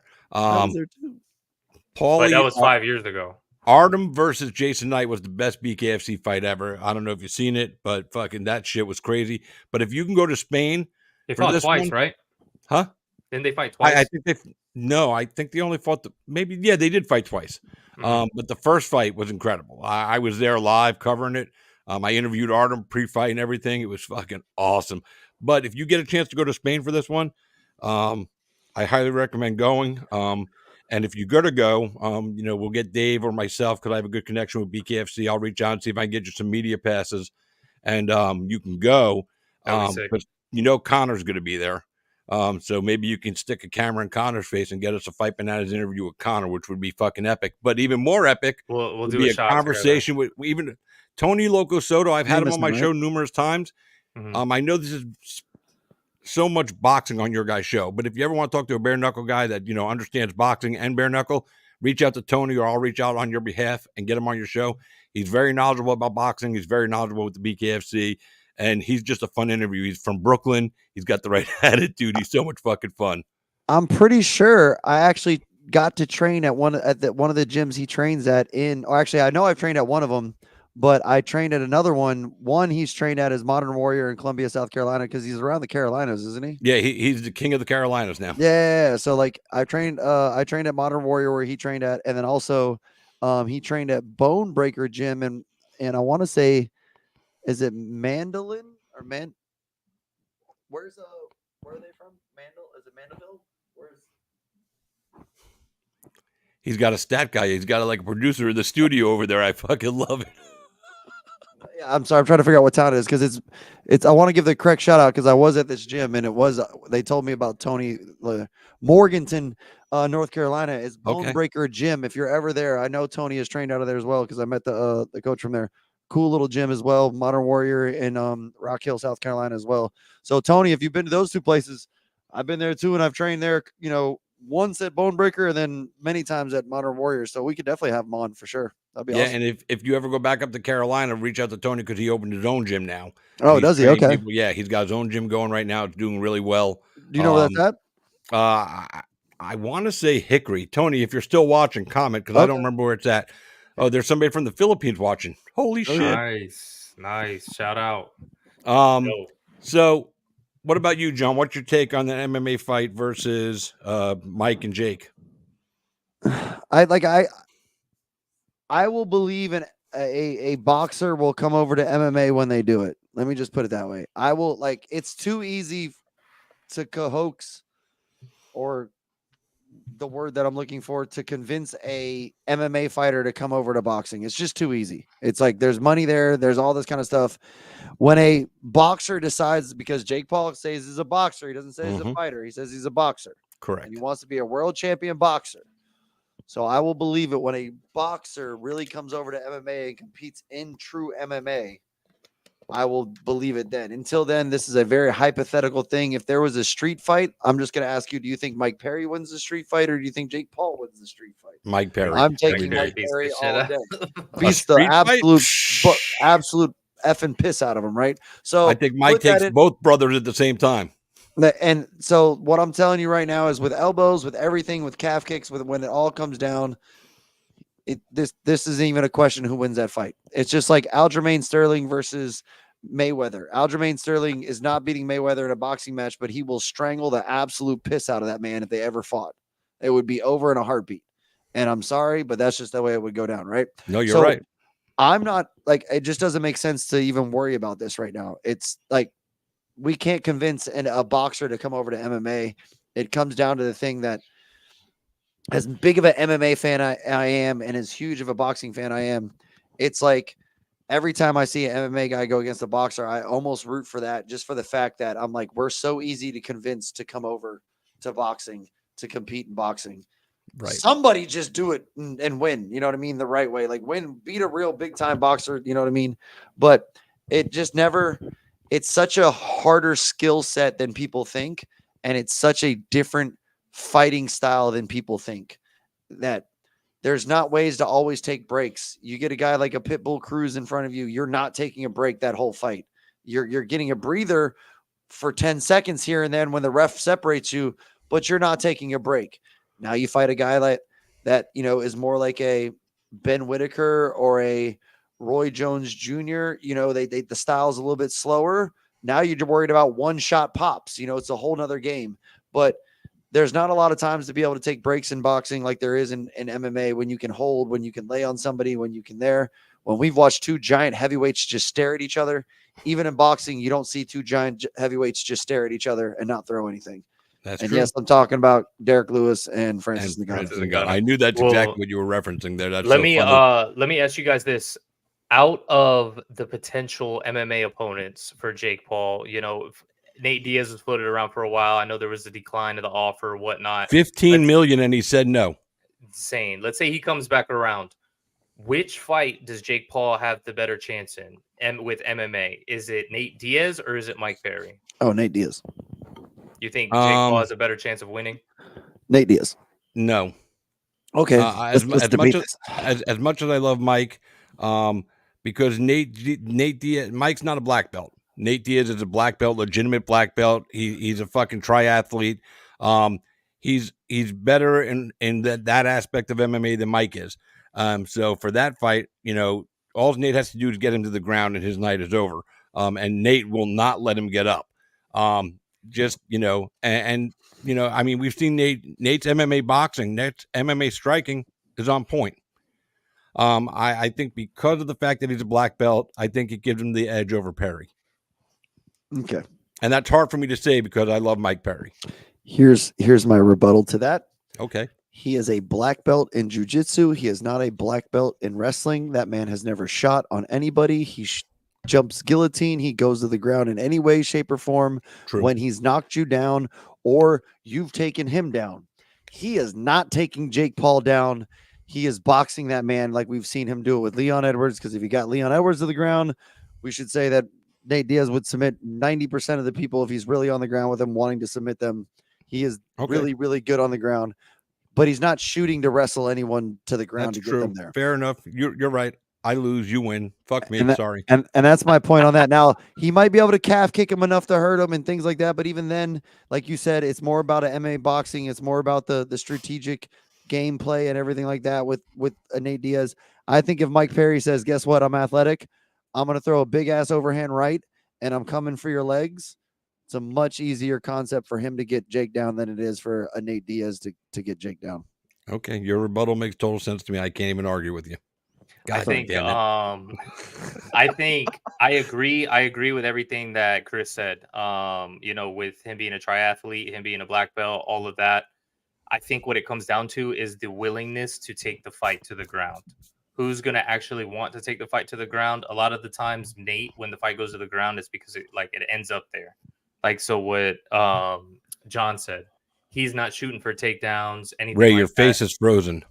Oh, am I frozen? But you can still hear me, right? Yeah, we can hear you. I just wanted to tell you you're frozen. It's a weird look on your face too. Oh no. Am I hideous? You got your mouth open like you're catching flies, bro. You're in the middle of a sentence. It's all right. There you go. Oh, well, now that's a better look. That's a better look. Now you got like a half smile. It's a better look. Hold on a second. Let me click out of some of this stuff. Y'all go ahead and yap at each other while I figure this out. But to my point, my last point is, for what's his face? Nate, I don't think he's going to want to put the fight on the ground. If it ends up there, then he's going to do some damage. But I feel like Mike, once they get into that clinch, he's going to try to work his way to the ground. I think that Nate would want to take it to the ground because he knows there's no way Jake beats him there.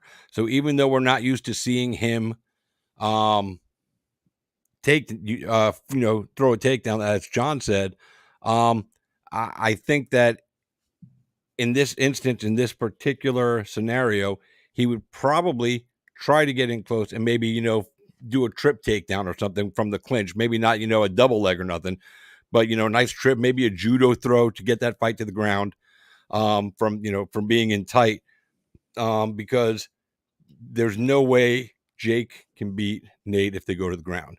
He's already proven he can beat him in a standard boxing match, but it is Nate Diaz, and he does, think he's the greatest boxer in the world, even though he's not the greatest boxer in the world. Him and his brother both. If I'm being honest, I've never been sold on the Diaz brothers. I just, they never shine bright when the lights are the bright. They never shine when the lights are the brightest on them. They just don't get it done. I know they've got a cult following. and all that other good stuff. But I've never been sold on the Diaz brothers. I mean, so, but I would still give Nate the nod over Jake. But after what John said, it makes me think that you're back. He disappeared and he's back. And now you look beautiful. Thank you. I tried. Oh, you froze again. You're joking. No, you froze for a second there. It's like, oh shit, not again. Did you guys get to these comments we had? We got LOL from Eddie Martinez. The Hey, LOL guys. is because we said you were frozen with a funny face. You guys rock from Army Vet. Thank you, buddy. Army Vet JB. You Army rock. Vet JB. You rock, bro. You rock. Yeah. You the man. Hey, but real quick, I'm cutting you guys off because we're doing a Do your shit. shout out to our sponsors. Oh, okay.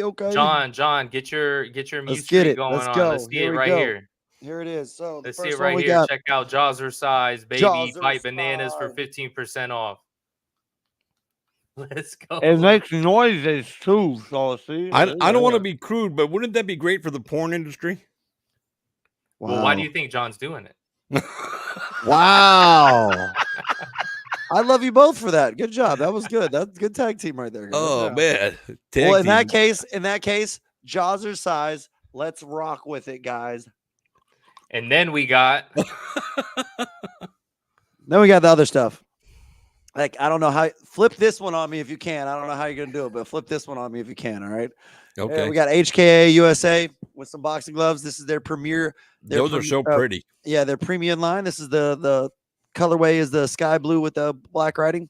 I love these things, man. They're really awesome. They're great sparring gloves. One of the best things about them is they're already broken in. You can open your hands with them, and you don't feel like you're, stressing your damn forearms out. When you get a glove. So great stuff. Check them out. Fight Bananas 20% off your whole order. Is that the right code? Because it was Bananas 20. No, it's Fight Bananas 20. Hey, well, that's what the Prez told me. Because who?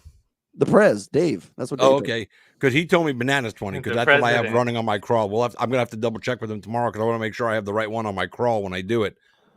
Yeah, yeah. I'm pretty sure we'll check with it again. I'm pretty sure it is Fight Bananas 20. Yeah, I talked to Dave for a little while today, man. Dave has been all over the place and he's going out of town again this weekend. You go, Eddie. I love you, Eddie. Johan Blanco 100. Johan, what's up, dog? He's switching between the Split Decision Network and Johan. I didn't know he did the Split Decision Network. Like he's taking off the mask and Johan. Into the light. John was talking about Kid Austin, right? And I knew you were gonna bring this up. I have to, bro. And I don't remember Kid Austin's what's Kid Austin's real name? Oh, I don't remember. Well, anyway, I don't remember either. But if you said it, I would know it, right? So John's going off about Kid Austin, about his real name, right? You were talking in his real name, right? Yeah. Yes. And he's going on and on and on, and then and he's just talking, right? And then Johan goes, "John, I hate to break it to you, but he is Kid Austin." I'm an idiot, bro. I'm an idiot. I told you I was drinking a little bit. I went on for about 5 straight minutes. You had a good 5-minute run on it, dude. Yeah. And everything you said was right on point. Just the fact that you forgot that he was Kid Austin was fucking hysterical. Like I said, we had a few good moments that night on the fights, man. And Johan is an incredibly knowledgeable dude. I've listened to him, on shows before, and just interacting with him live on the show. He's a really good dude. I really like everybody that was on the show. Then I was really cool. Johan doesn't know shit about boxing. Oh, everybody, wow. Johan, you hear that, Johan? I didn't say that. Let's get that straight. Johan doesn't know what he's talking about. No, I'm joking, man. Yeah, I agree with you.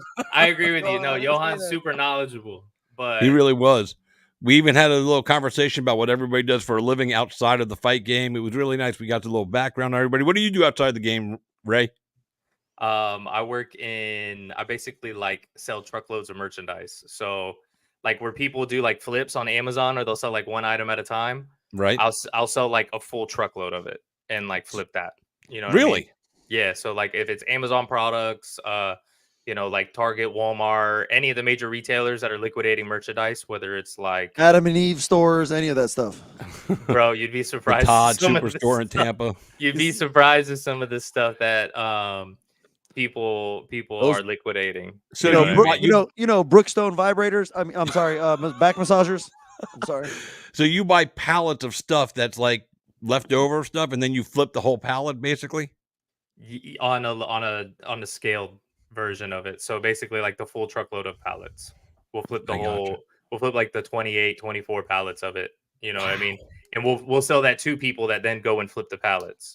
To then Jesus. people that go and flip the individual items. I wonder how many times that pallet gets passed around the neighborhood before it gets to its final user. That's what I'm saying. You know? That's what she said. That's what she said. Exactly. Or that's what she did. I don't know. One of the two. Oh my God, that's funny. Is there any big, and when I say big, I mean names that people, you know, that are I consider myself at this point in my life, when I was young and I was a kid, I watched a lot of boxing because my dad was a huge boxing fan, so I knew a lot more back then in the 70s and 80s. I still watch boxing, but I would consider myself a casual, somewhat fan, maybe a little more knowledgeable than the average casual. But is there a big name fight coming up with big names that even the casuals will know that we can, that you guys can tell me about and tell them about? Because I don't follow as much, you know, I'm so in with MMA and bare knuckle and game bred bare knuckle, you know, that, and PFL and PFLator, and, you know, there's just so much going on. It's hard to keep up with all the combat sports. And now I have to put dirty boxing on my list too, because it's Mike Perry's show, and anything Mike Perry does and puts his hands on, I'm going to be involved in, because like I reached out the night made the announcement. I reached out to his manager, Abe Kawa. I was like, Abe, when you start hiring people, I hope you have any consideration for ring announcing or interviewer, because I would love to do it, you know. But is there a big fight coming up, you know, anytime in the next, let's say, 60 days? Yes, I have one for you, Ray. I'm gonna take this one real quick, just Do it. because Go I'm ahead, go excited ahead. about it. There's August. I want to say August 13th or Third. August 23rd. Is it August 3rd? What are you talking about? Go ahead. T Bud and Israel Madrimov. August 3rd. Yeah. So Okay. that's the right, so- next weekend. So Okay. okay, cool. Next weekend. I knew it was getting close to something. So Terrence Terrence Bud Crawford. Terrence Bud Oh, Crawford, that's which right, is Steve.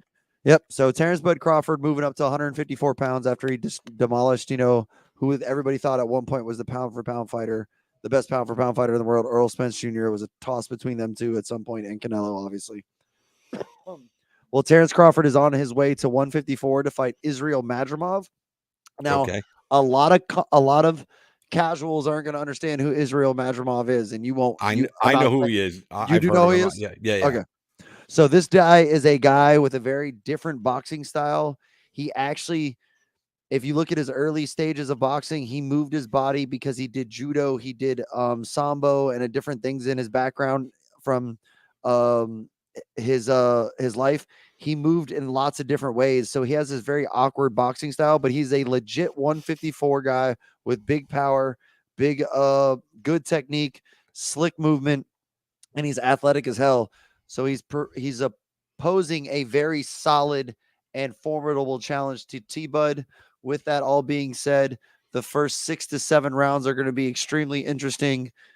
T-Bud, the way he is and the guy that he is, his skill set is just so fascinating, between being a switch hitter from orthodox to southpaw and back and forth in the middle of combos and transitions and in the middle of the fight game. It's just very, very fun to watch. And he is the one guy, you know, there's a guy that when they're losing in a fight, and anybody that you recognize in this from MMA, but a guy that when their cornerman tells them, hey, you're down, and he looks at you like you're fucking crazy, and then he goes and flips a switch and he ends the guy in that next round, or turns up the dial to where now it's not, no, I'm not down, I'm the one winning this whole entire fight. T-Bud is that dude. T-Bud is that guy in boxing. He's the guy that can 100%. at any moment hit that switch, turn it up, and get you out of there. And I think the first 6 to 7 rounds are going to be super interesting. I think by round 10, T-Bud's going to figure it out, and we'll be putting on a very punishable clinic as long as he makes it out of the first 6 rounds solid. But Okay. again, it's it's a very exciting matchup that people should be more excited for than what how do I want to say it, the fans are like getting out of it, because we just had a Gervonta Davis fight. We just had, the news of Loma and him fighting. Maybe those things are kind of covering up this great fight, because some of the, I would say, hardcore fans only really know who Israel Madrimov is. Some of the people that are just looking for big names and things like that. I love Loma, by the way. Oh, love me too. Loma. That's my guy. But I think this is a much funner, more fun of a card than people are giving it credit for. It's got a good fights on it. We got what's the other heavyweight fight on there? We got Andrew Ruiz and Big Baby Big Miller, Baby, right? and I think Jared Anderson's fighting on it. Yep, I'm Jared pretty Anderson sure. I'm pretty sure. Hey, special guest. This is my grandson JJ. Hello. Hello. So JJ, So What do you got to say? I Say like something. to play Roblox a lot Okay. and Minecraft. Nice. Yeah. All right, say goodbye to everybody. Goodbye, and I'm a pro. He's a pro. Oh, I bet you are. I I'm bet a you pro. I'm a destroy me in those Minecraft and games. Roblox pro. And I just found a really fun game. You gotta make your character strong and really big, and then you're so strong, and you gotta try to kill everyone. You bring a puppy, I bring a grandson. All right, buddy, go on. Hey. We're gonna open up a new Fight Bananas channel about Roblox and Minecraft. There We go. should. Well, I'll have him on the show, dude. He'll fucking run circles around all of us, man, because I don't understand any of that shit. Neither do I. Oh, me So neither. what's this comment from Johan about right here? It says the monster fights in September. What's that? Oh, anyway. In a way. Oh, In He a is way. a monster. Yeah. And then we Straight got some monster. comments from our boy Young Jesus. Nate Diaz is an actual dog. If Kamzat fought him, that would have been an incredible fight. I'm kind of glad that fight didn't happen. because Hamza would have wiped the fucking canvas with fucking Nate Diaz's fucking blood. If he made it, as long as it was ended in the first round, Nate Diaz would have got murdered. Yeah, murdered. Seeing Mike get cracked and drop made my soul cringe, man. Me too, bro. He's too freaking nice. Me too. And Mike's such a genuine guy. Hopefully, he gets another big fight before going to retirement. I think he'll Guarantee. get a bunch of big fights. Oh yeah, Guarantee he's got a bunch of big fights coming to him for you. He's 33 years old. He's got a lot of fights left. But yeah, and John, thank you for that breakdown on that fight right there with Bud Crawford, and that's fucking awesome, dude. I totally forgot what was going on. Like I said, I have so much other stuff on my plate. Sometimes I forget, which boxing matches are coming up because I'm too busy watching a UFC show and getting stuff prepared for that, and then doing all the other MMA shows, and like I said, Game Bread Bare Knuckle, BKFC. I don't watch BYB because I think they're an inferior product. That's just my take on them. They're a wannabe. I shouldn't say that. That's not nice, Mary, but it's just how I feel. What did you say? BYB? What is that? Yeah. Backyard boxing? Backyard boxing. That's like a legitimate organization? Yeah. Oh, I thought it was just street beefs. I got confused. I like street beefs. Dada 5000. Too, you remember Dada 5000? Yeah. Dada 5000 is like the face. He had 3 heart attacks in one night. That's crazy. Yeah. In a fight. BYB. It's like his name is Dafir Harris or Dakir Harris. He's actually the co-founder of BYB. Oh, okay. So it's his promotion. That's what I was kind of talking about before with the whole triangle. Yeah, like if it's one of those things kind of like Trigon, that where, excuse me. Yeah, if it has excitement and it catches on, because even like BKFC when it first came out was kind of one of those things where everyone was like, all right, is this really going to catch on? But they really did something with it, made exciting fights, and now it's one of the top, the top organizations, top best sports that we're talking about. The best part about BKFC is when the chicks fight, bro. The chicks fight. The chicks fights get down. They get down with it. It's like they do. They're some of them. I'm not gonna lie, bro. I'm like Corey Marksman. I'm not throwing hands bare knuckle unless it's like survival mode. Right. I'm not getting in that ring. I'm gonna put gloves on and I'm gonna protect my pretty little knuckles and all that good little stuff. And I'm gonna throw hands like sweet time. But them girls are gangster, bro. Christine Faria is the 125-pound champ, and she's just an animal. Taylor Brit- Starling. She's Britain a, Hart is yeah, fighting a all of girl them. named Taylor Starling Yeah. August 3rd for the strawweight title in Sturgis during the Yeah. big bike rally, dude. That's going to be a fucking bonkers event. Nuts. You should go to that one, Ray. Where's that at? Sturgis, Where's that? South Dakota. Ray, I Oh. got the perfect look. I'll get us a little mini bike, bro. Me and you. When's Just the like Dumb and when's the Dumber. date? What Hey, date? I'm gonna August sell it. 3rd. It's the I'm same gonna night as sell Bud it, man. Crawford. August 3rd. Busy that night. Sorry. But I no, know. bro. We're gonna get the little mini bike and we're gonna go. And it's gonna get 81 miles to the gallon, baby. Let's go. We're gonna freeze our ass All off right. and everything. Yeah. Let's go. I'll meet you outside of your house. It's funny, Dave Feldman said he was going to get all the fighters like biker cuts to walk out in. Fucking, I don't know if he's going to do it, but that would be pretty dope. I mean, like I said, it's during Sturgis Bike Week, which is the biggest bike week fucking in the country, bigger than Daytona. I'll put money on that. Taylor Starling comes out in a bike outfit, in some type of biker outfit. 100%. She comes out in some type of biker outfit. I'll put money on it right now. I got $1. You're not wrong. You're not, I can't bet against you because you're probably not wrong. I mean, they're both probably going to come out like that. Taylor does the OnlyFans thing too, so you know she's obviously selling her body stuff as well as her fighting. But she fought Christine Faria a while back, and she turned her back and ran away from Faria. So I don't want to. I mean, you could hear her, I quit. So you know, not what you want to hear from a fighter. No, for sure. No, but I mean, everybody has moments. I mean, you know, like she got overwhelmed like by a girl that was not. There's moments that we have things, but she also was one in one of the most nastiest dog fights you've ever seen, and came out on top with her face the way it was. I mean, like like you have a moment like that in your life. You have a moment to where you're overwhelmed. You're John Jones and you hit a pregnant woman and you run. I mean, everybody has moments that you're just not proud of, and it sucks sometimes. And that's just the way it is. The John Jones with the baby with the car. The worst moment of your like that shows you how bad moments people can have, right? Yeah. I don't think in any way, shape, or form Taylor Starling's moment is anywhere close to that horrible moment like John Jones. I think she's, you know, she's redeemed herself plenty of times with going back in there, fighting again, and everything like that. It's not a great moment you want to see from a fighter, but at the same time, she didn't back away at all. Like in the sense of fighting it again, training hard, doing it again. So I'll give her a shout out that way. You're getting back in the ring and doing it again. I give her credit for going back because after that performance, nobody thought she was ever going to come back. So yeah, you're 100% right there. Then talking about Loma stepping away, which Ray, I want to talk about this because you know me, man. You know me. I wanted to see the Gervonta Davis Loma fight, but at the same time, I'm kind of happy, man. My guy is taking the step away, which he said. But after the Kambosos fight, he was already thinking that. So I know everybody's going to say he's ducking this, he's ducking that. But he's 36 on his way out. He's got maybe 3 fights left. Maybe 3. 2, I would say definitely, but maybe 3. And he decides to step out of the way and let Shakira Stevenson and hopefully Gervonta Davis come to an agreement and fight. And now he will definitely fight the winner because he wants more belts. He doesn't need money. He wants belts.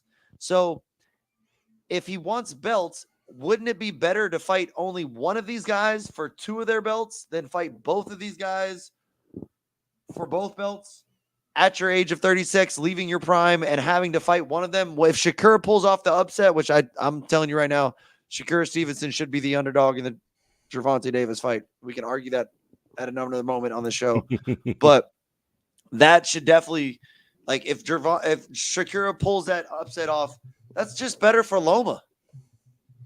Here's what's like, as going on with matchups the go. situation.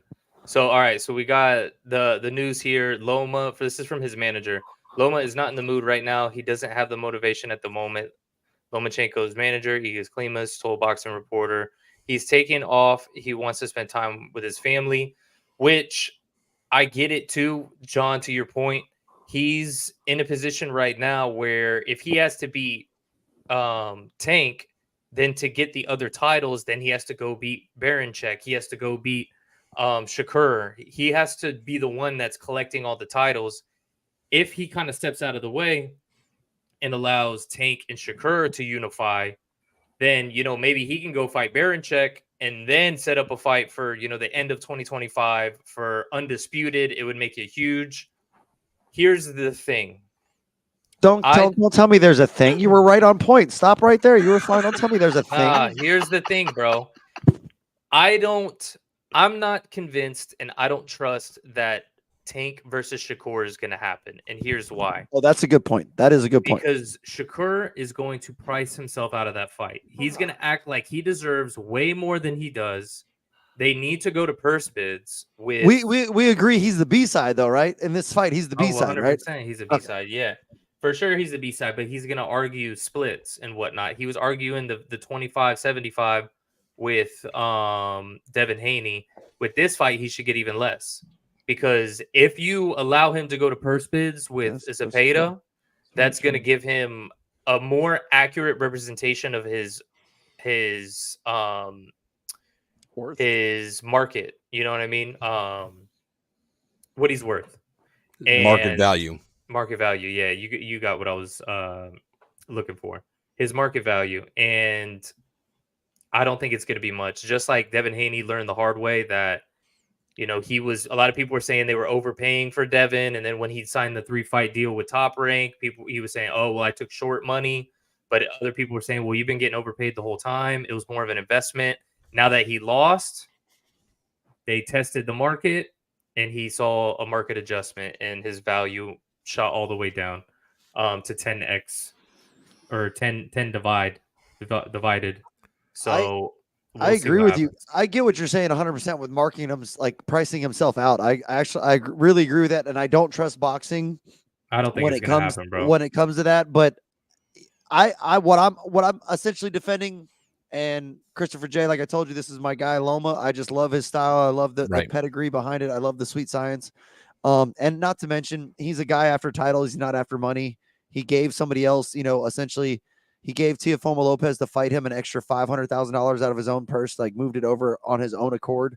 It's a guy who literally is chasing legacy over anything else. And I respect the shit out of that. That's what drives you. It's not, the money. Right. So when I defend Loma, it's literally, I'm defending this for the fact that Lomachenko is stepping aside and he's making the 100% right decision for himself. Whether Gervonta Davis or Shakur Stevenson ever round up, you got to at least let somebody else that has a title fight somebody else that has a title if you're the guy hunting them all. At some point, and you're the older guy of the division, let somebody do that first and then go after whoever has two of them. That way, you're making it easier on yourself as far as their age and the amount of time you have left in this sport, because boxing is boxing. The damage happens in the gym. It happens in training way more than it happens in the actual fights, right? Because a lot of guys don't fight 80, 90 times like the old boxers used to. And a lot of guys don't have 500 fights like Lomachenko does from the amateur days and then all into it his pro career, right? But I was just getting that. Young Jesus says, I don't know, man. I'm second guessing if Shakur has the goods. I'm not saying Shakur can beat Gervonta Davis. I'm saying that if he does pull off the upset, it's better for Loma and the way he's going about trying to secure the undisputedness. Do I think Tank gets Shakur out of there? I do, for the fact of how we've saw Shakur fight lately. His shyness and gun shy and pulling out of range, as you've talked about it, Ray, and stand off and like just getting a little bit too far out of the way to where the counter punching isn't as effective, more than it's just getting points. Gervonta will catch you if you play that game with him, and it's going to happen. Sure. Like, So I'm guessing this comment was from Young Jesus was presenting a comment that's from Tim Bradley. Okay, yeah, he's quoting Tim Bradley as vicious. Somebody is smell the bitch in anybody. Exactly, and then Young Jesus says Tim Bradley said it best in my opinion. Yeah, sometimes I agree a lot with my boy Desert Storm, Tim Bradley, and then other times I don't. I mean, if I remember correctly, he said he was going to get out of commentating if Ryan won the fight. So, which I guess technically now he's allowed back in. That, ladies and gentlemen, that's Ray the Business for the win. Hey, cheers to you, bro. Cheers to you. That was if we see right here to the story that I got pulled up, Gervonta Davis versus Shakur Stevenson, major update provided in a huge lightweight battle. Shakur Stevenson is ready to sit down and discuss potential blah, blah, blah, blah, blah, blah, blah, blah, blah, blah. It's up to Tank. The one thing about Shakur, he will take anyone you put in front of him, said Dubin when speaking. We're here and ready to negotiate. That, for me, that doesn't mean anything because I've already seen him, like I said, price himself out of fights. This is a huge fight. Feel like he's going to price himself out again, and it's not going to happen. And then he's going to, have to go test the market, et cetera, et cetera. So if they sign it, I'll be pleasantly surprised. I would like to be able to eat my own words on this, but I don't trust it, man. You might be really, you might have just nailed it right in the head though, dude. You might be 100% right on that fight. And that's kind of sad. But the one positive is that Shakur is a free agent as of right now. That helps this situation immensely. That's true. It's way different when you have two old men like that old guy that runs Top Rank. I forget his name. We don't need to really talk about him. He just stands and does rants about shit that doesn't make any sense.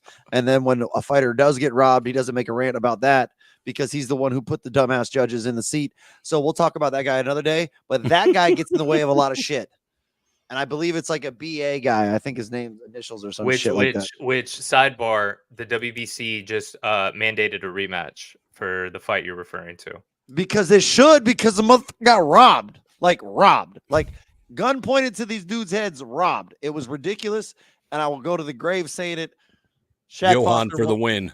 Johan for the win right there. Shakur is going to end up on Don King Promotions fighting in front of iPhone. He's going to be fighting Blair Cobbs next. Oh, dude, that's fucked up. Blair Cobb might catch him. It'll be him versus Broner.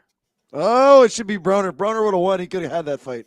If Broner would have won, he could have had that fight. All right. Well, listen, gentlemen, I appreciate you guys letting me jump in tonight. I took John up on his one day when he said I could come on the show with you guys after I was doing a bunch of commenting. So I wanted to jump in tonight because it was the Perry Paul thing, something I was actually versed in. I appreciate you guys doing the show the way you do and educating the masses. The hardcore fans love it. The casuals and the above average casual, that's my wheelhouse. I'm the above average casual because I know a little bit more than the casual. But I appreciate the stuff you say because it educates me. And, I like watching shows that educate me and engage me. And you guys do that very well. And thanks for letting me pop in tonight. Don't forget, I'm going to jump this out here right now. I'm self-promo. Island Fights August 9th, Pensacola. We've got boxing and MMA on the card to pro show. And it will be streamed for free. When we have the information, I will let you guys know. Dylan Kleckler's on the card. He's boxing against Frank Tate. It's going to be a huge boxing match. I can't wait to fucking see it. Gamebred Boxing or Gamebred Bare Knuckle. September, I believe it is. They've got a championship fight with Brandon Michael Davis and Randy Costa for the 135-pound Garrett Gamebred Bare Knuckle MMA title. Monday night on Cage Side with Christopher James here on Fight Bananas. I'll be talking with veteran coach James Smiley. He just coached with Team Shevchenko on The Ultimate Fighter. So I definitely want to get him on and talk about that experience. I've never talked to any of the coaches from the show, only fighters. And I'm going to have, and this is an important interview I'm going to be doing, combat sports attorney Eric McGracken, based in Canada. He's a non-voting member of the ABC, the Association of Boxing Commissions. We're going to talk about two things: the new MMA rule adoptions, where 12-6 elbows will be legal starting November 1st, which is fucking awesome. So now guys could just come forward and just bang right in your fucking dome. I fucking love that. It's fucking exciting. And the definition of the grounded fighter. Now, you can't just put your hands down. You can't have a fingertip down. Even if your hands are down, you're still eligible to get kneed in the fucking dome and have your head kicked through the side of the octagon. Your knee has to be. Is it your knee has to be down now? And a full body part other than your hands and feet. So your forearm, it's going to be like football rules, knee, forearm, something like that is going to have to be down. You have to be down. You literally, you have to be down. You know what I'm saying? Which is what a down opponent should be. But the big thing we're going to talk about is the UFC antitrust lawsuit. Both parties agreed to a $335 million settlement a month and a half ago, 2 months ago. The judge has not approved the settlement yet, and it looks like he's going to not approve the settlement, which means they're going to fucking continue this to trial. And the reason that's important is because the judge feels that the $335 million settlement is too low.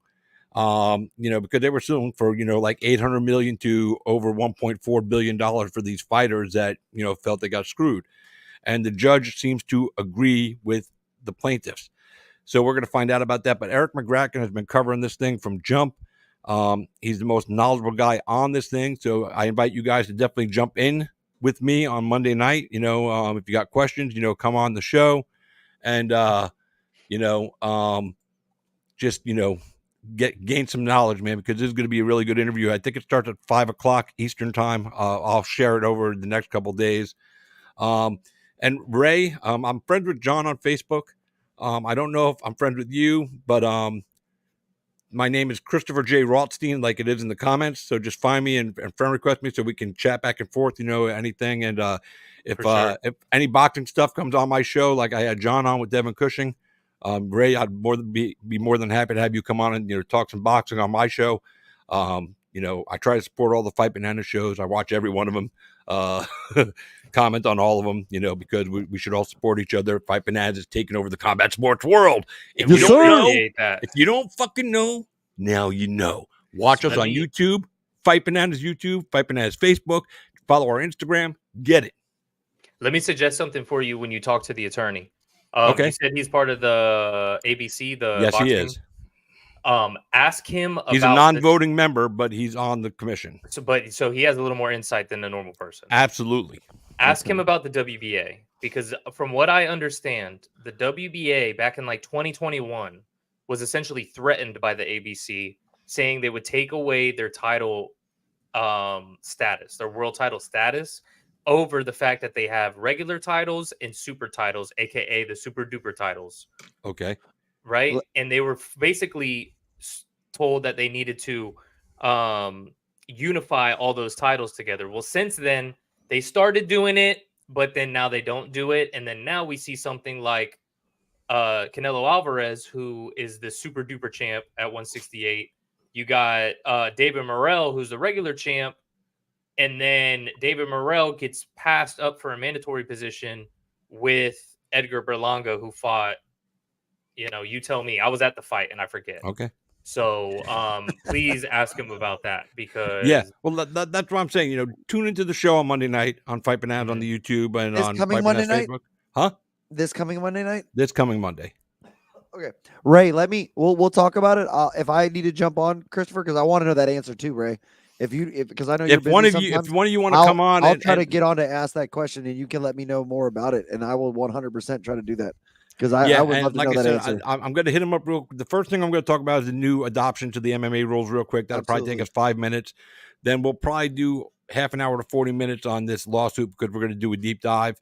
Sure. And then if you guys, are watching, just fucking remind me in the comments, and I'll send, like I said, that's why I need you to send me a link to your Facebook, Ray, so I can friend you, so I could send you, you could actually, you don't need a link. Because you have your own, hop right in. You can go on just like I did tonight. Yeah, you could just Yeah. hop right in. Just comment on there and let me know you're coming, so I know you're coming. And then I'll say, hey, here's Ray the Business. He's one of our collaborators here on Fight Bananas. He had a question about boxing and WBA. Maybe you can answer, and then we'll bring you in to do it. You or John, either one. Yeah, if you could do it, Ray, I would prefer you to do it, because you know what you're trying to ask. If you can't do it though, and you want me to ask that question, just let me know, and I'll jump on there to do it. Like I would love, and if you don't want to come on, if you don't want to come on the show, just write in the comments, and I'll ask the question for you. Either way, okay. Yeah, but if you want to come on, you're more than welcome, man. I'm always happy. Anybody from Fight Bananas is always welcome on my show. Appreciate it. Well, and one more shout out before you get off, Christopher J, because Okay. I'll forget, and it reminded me. L. Dawson and Grant Dawson are doing that Fight Bananas watch along this weekend. 304. So at 304, it's going to be a solid card. It's a normal time. You guys have picks? Main event, co-main event. Leon Edwards, and Bilal. Who you got? Oh, Leon. Was that his name? Bilal. I forgot it. Boring. It's a boring name, right? I just know it's boring. That's all I know. I'm taking Bilal the Muhammad. I always, man, Chris, it's something I just. Whatever it is, I just can't remember his name. I feel you. Bilal. It's Bilal. But I'm whatever taking him fourth round submission. I'm calling right now. I got a dollar says you're wrong. Okay, I'll take. However, you need to be wrong. I got a dollar says you're wrong. All right. Then I got a dollar on Leon. So understand what I'm saying here. We have $2 bet. You're wrong about the fourth round submission. If it happens in the third, you're still wrong. Know that. And if it happens in the fifth, you're wrong. And if it's a knockout in the fourth, you're still wrong. And then I have Leon Edwards winning. So we got a $2 bet if you're down with it. All right, so $2 from me, $2 from you. So if Bilal wins, even if I don't call the right fucking thing, I still win that. Bilal wins. I win $1. You get $1. Yep. And so basically, we can break even, or we're gonna get $2. All right. And what about Curtis Blades versus Tom Aspinall? Aspinall first round knockout. Aspinall's gonna pop his other knee. I think that's probably a true. If that's true, bro, I hate you, but love you at the same time. I don't. Yeah. I know you're not wishing that on a fighter. I know you're not saying that, but if you call that, that's epically crazy. That's like somebody you know what's calling crazy. Listen to this. So on one of the shows that I used to do, right before the McGregor versus Poirier fight, it was like right after Chris Weidman broke his leg, and I don't know if any of y'all went to that one, right? Oh, when that happened, I couldn't. The only thing I could think was, karma's a bitch, dude. I was there, and it was so loud. But I knew it was real. It was like a couple months later. Conor versus Poirier's happening. He got all those calf kicks or whatever, and I was asking my buddy who was on my show, and I was like, man, you feel like with all these calf kicks and whatnot, and like checks and this, do you feel like maybe we'll see another leg break even in this fight? And then my buddy goes, nah, there's no way. I was like, dude, I don't know. That would be crazy. And then boom. Yeah, so boom goes the dynamite. Yo, all I'm saying is that was the only time that was unpleasantly Mystic Mac. You wow. know what I mean? Yeah. But I fucking love it. On another weird side note, the only person not their shin that's not shattering when that happens, when somebody checks that real good, is Alex Pereira's shin is not shattering. It's not breaking. It's not. Or what's his face? Blachowicz, bro. Yeah, maybe that dude's bones don't break either. I don't know. When he fought, what's his face? Ankalaev in that draw. Oh yeah, dude, they were just going bone, and he was like, they threw a round kick at each other at the same time, and that it landed shin to shin. That's ridiculous too. The legs in MMA that I worry about the most are John Jones. Oh, dude, he's got Deontay Wilder legs. But his whole family is elite athletes. I get it. It's in the DNA. I understand, but it's just he's got such. I'm more worried about children, 2 NFL great defensive Super Bowl champions, and one is the greatest fighter on the planet Earth. And you're like, yep. Oh, I did that. Yeah, and we're gonna that reminds me. I'm gonna ask Eric about that too. If he thinks that it'll be overturned, the one no contest or the loss on John Jones' record since the rules changed. I don't think they'll overturn it, but. And I don't think I think Eric's going to say no too, because I think I saw something on his page talking about it where, it was 15 fucking years ago, So I mean, no, you don't overturn. They would have to overturn all the like the weed and all that kind of stuff. All that shit. Yeah, if they overturn that, then I got to call the state of Florida and get my weed conviction overturned because that's what we all doing that if that's happening that way. We all doing that. It's like, come on now. Oh, by the way, one other thing, and it's not fighting really, but I guess it is. Netflix donated $7 million to the campaign of Kamala Harris today. I understand that there's going to be a lot of people up in arms about that, and that Netflix is the most subscribed to streaming platform. I've been seeing stuff on social media going through different platforms. A lot of people are saying they're going to drop Netflix. Wonder what this does if Tyson and Paul does happen. You know what I mean? Just throwing it out there to you guys to chat about it. Bro, I got Cobra Kai to finish. I ain't dropping shit. Straight up. I got a couple different shows I got to watch. I ain't dropping shit.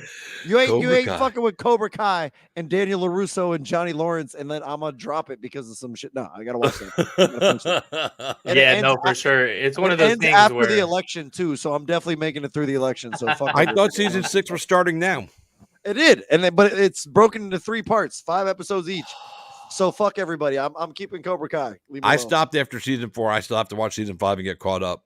Oh, season 1 and 2 were epic. Fucking phenomenal fucking shows. It's 80s karate in the 2024. I can't get over it. It's great. It's fantastic. It's so cringy. It's wonderful. But yeah, no, I'm interested to see if that affects it. Like you said, if that affects it, I don't know, because that's all the way in November. I mean, it does lead into the election and whatnot. I mean, I'm It'll no be after fan. the election. I'm getting. Yeah, it's I'm November no fan 15th. of Kamala, but I'm not gonna go as far as to cancel my Netflix subscription over it. I'll watch my Netflix show and I'll drink a Bud Light while I do it. Yeah. See, that's why I never stopped eating Subway, even though Jared's a scumbag. Oh, stop it. Subway, you should stop eating just because they make terrible food. Not that the I fucking like their Jared- meatball sandwiches. I can't help it, Oh, dude. You know, it's fucking yummy. Come on, man. Firehouse, bro. You talking about a meatball Firehouse sub? is better. Come on Firehouse now. is better. I'm You not talk even about a arguing meatball with sub, you. we go- bro. But it's Firehouse something meatball about pepperoni, bro, is amazing with garlic fucking bread. It's fire, just dude. the But You shit. ever there's had the something about the spicy Subway one, bro? meatball sub. I Yeah. can't help it. Where they would do like the sweet and spicy, where they would put the Captain sauce inside of it, and then they put the red flakes on top of the. No, but I'll do the all of that meatball though. one. I will eat all of that. That's amazing. I That know sounds you. the Hey, way John, to are go. you coming to Pensacola for this one? We haven't seen you up there in a while.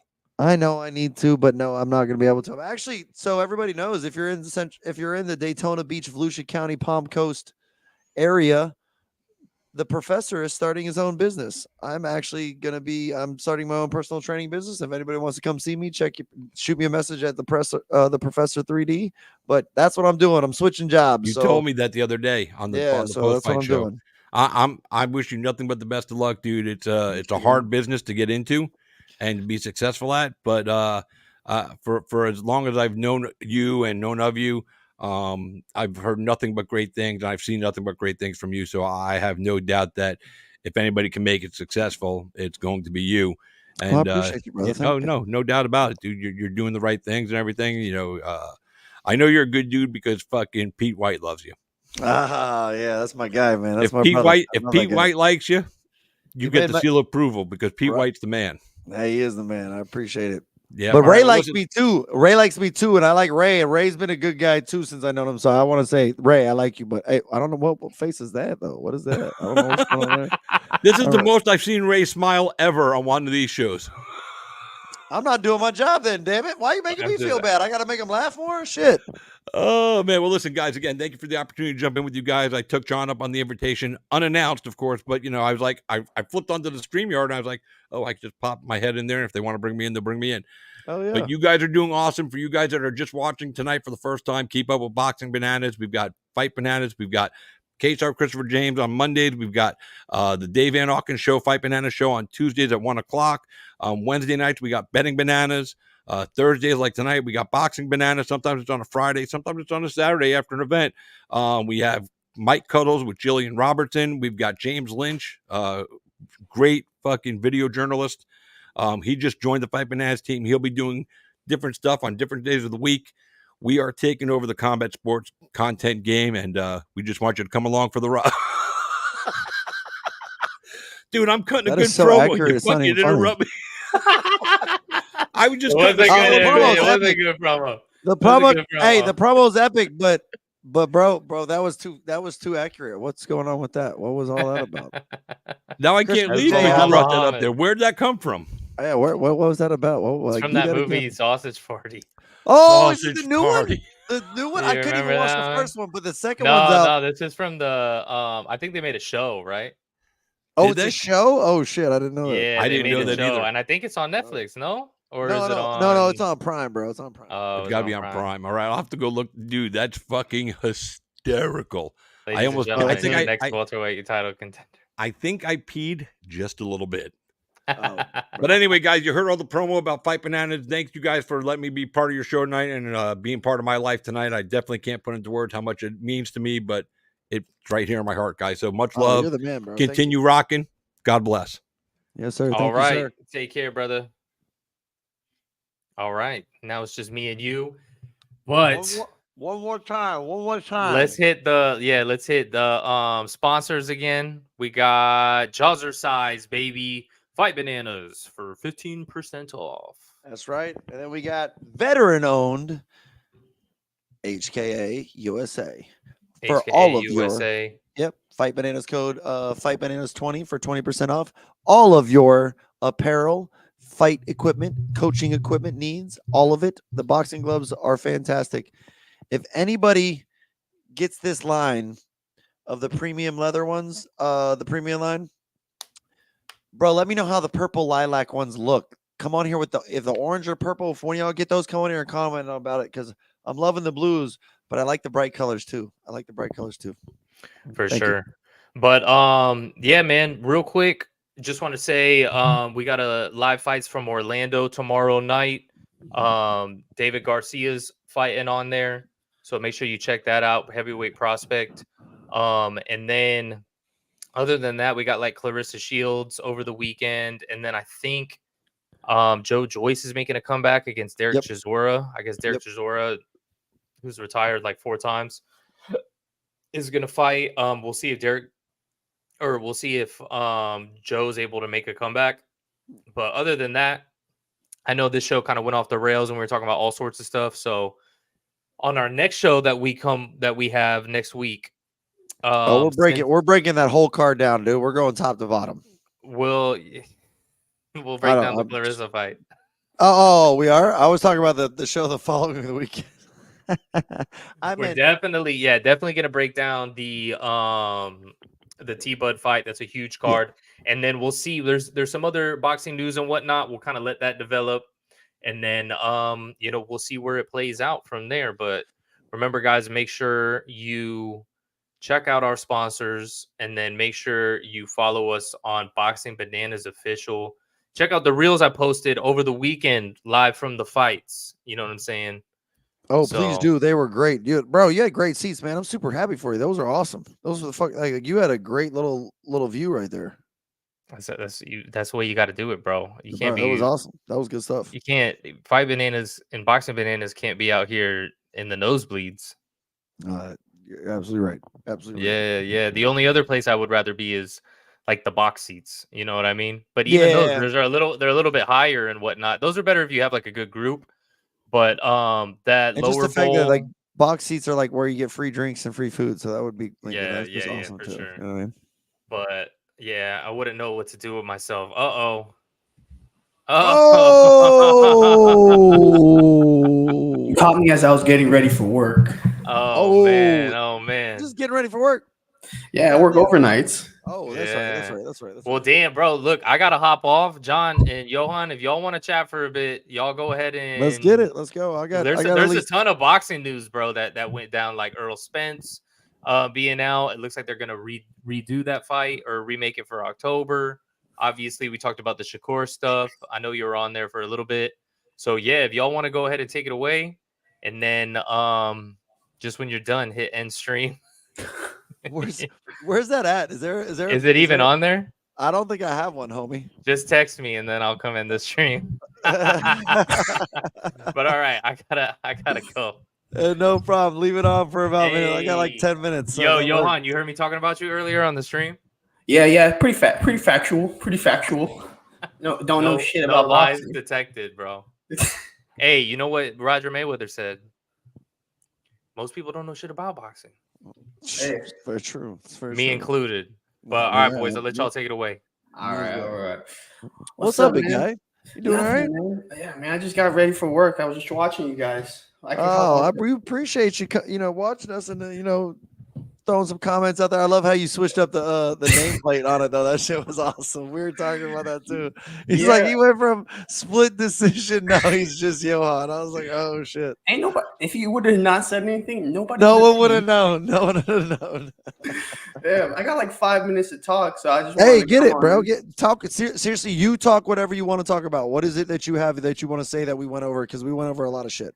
Oh, listen, all I'm saying is I don't know if you guys talked about it. I mean, you guys briefed about it for a second, but I mean, there is it might not be the sexiest boxing card this weekend, but we have some big stuff. I mean, obviously, Joe Joyce versus Derek Chisora. That's going to be the biggest thing over in the UK, 2 household names. Mm-hmm. Greg talked about it. Chisora might be his 4th time retiring. He said it's his last time fighting in the O2. We want to see if he's going to go out with a bang. Joe Joyce trying to come back. After his 2 previous losses to Gilles Jean, he's trying to make the comeback trail to be a perennial contender in the heavyweight division. But we have to see how that works. I don't know if a fight against Derek Chisora is going to make that happen, but to be determined on Saturday. I mean, also, Clarissa Shields is fighting. She's facing Vanessa Joannese. That is a big one because Clarissa Shields is doing the Roy Jones Jr.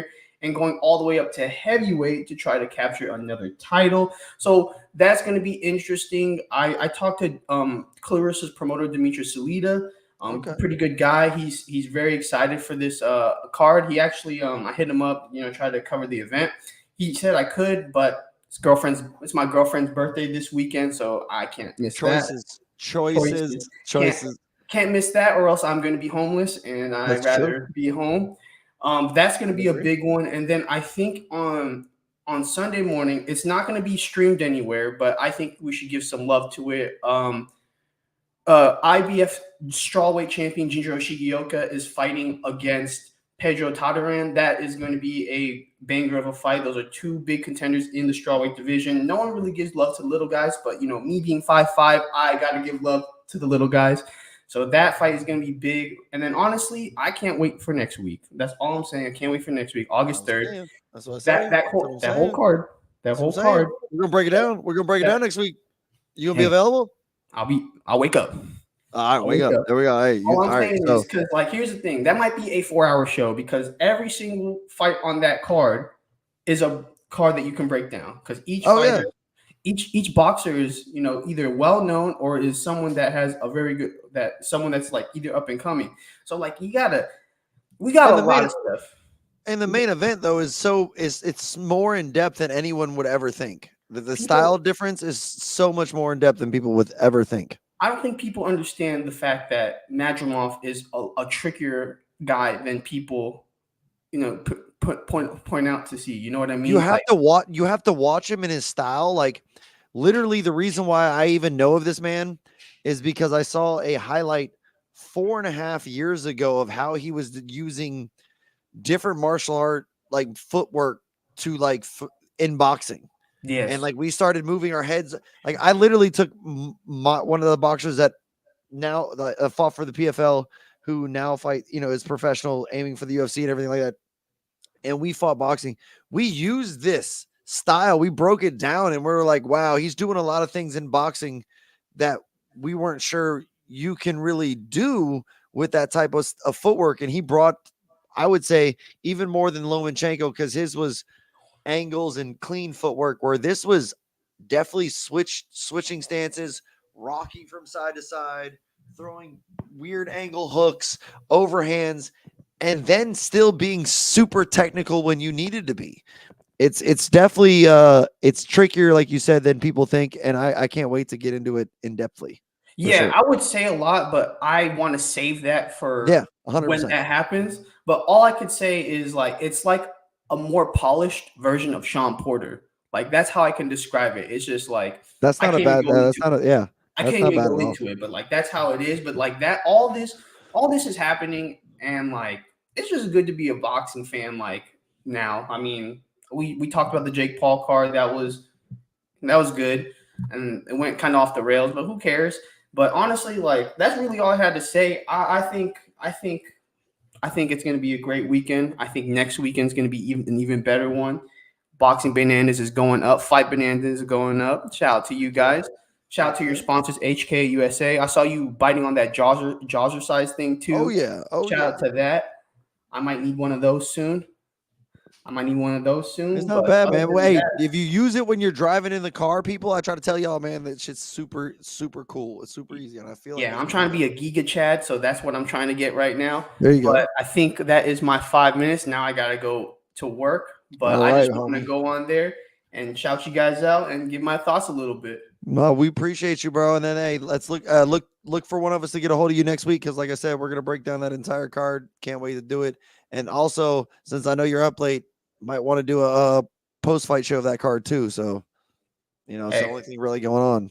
We'll be there. But all love, brother. All right, brother. Have a good one. All right, guys. Thank you so much for joining.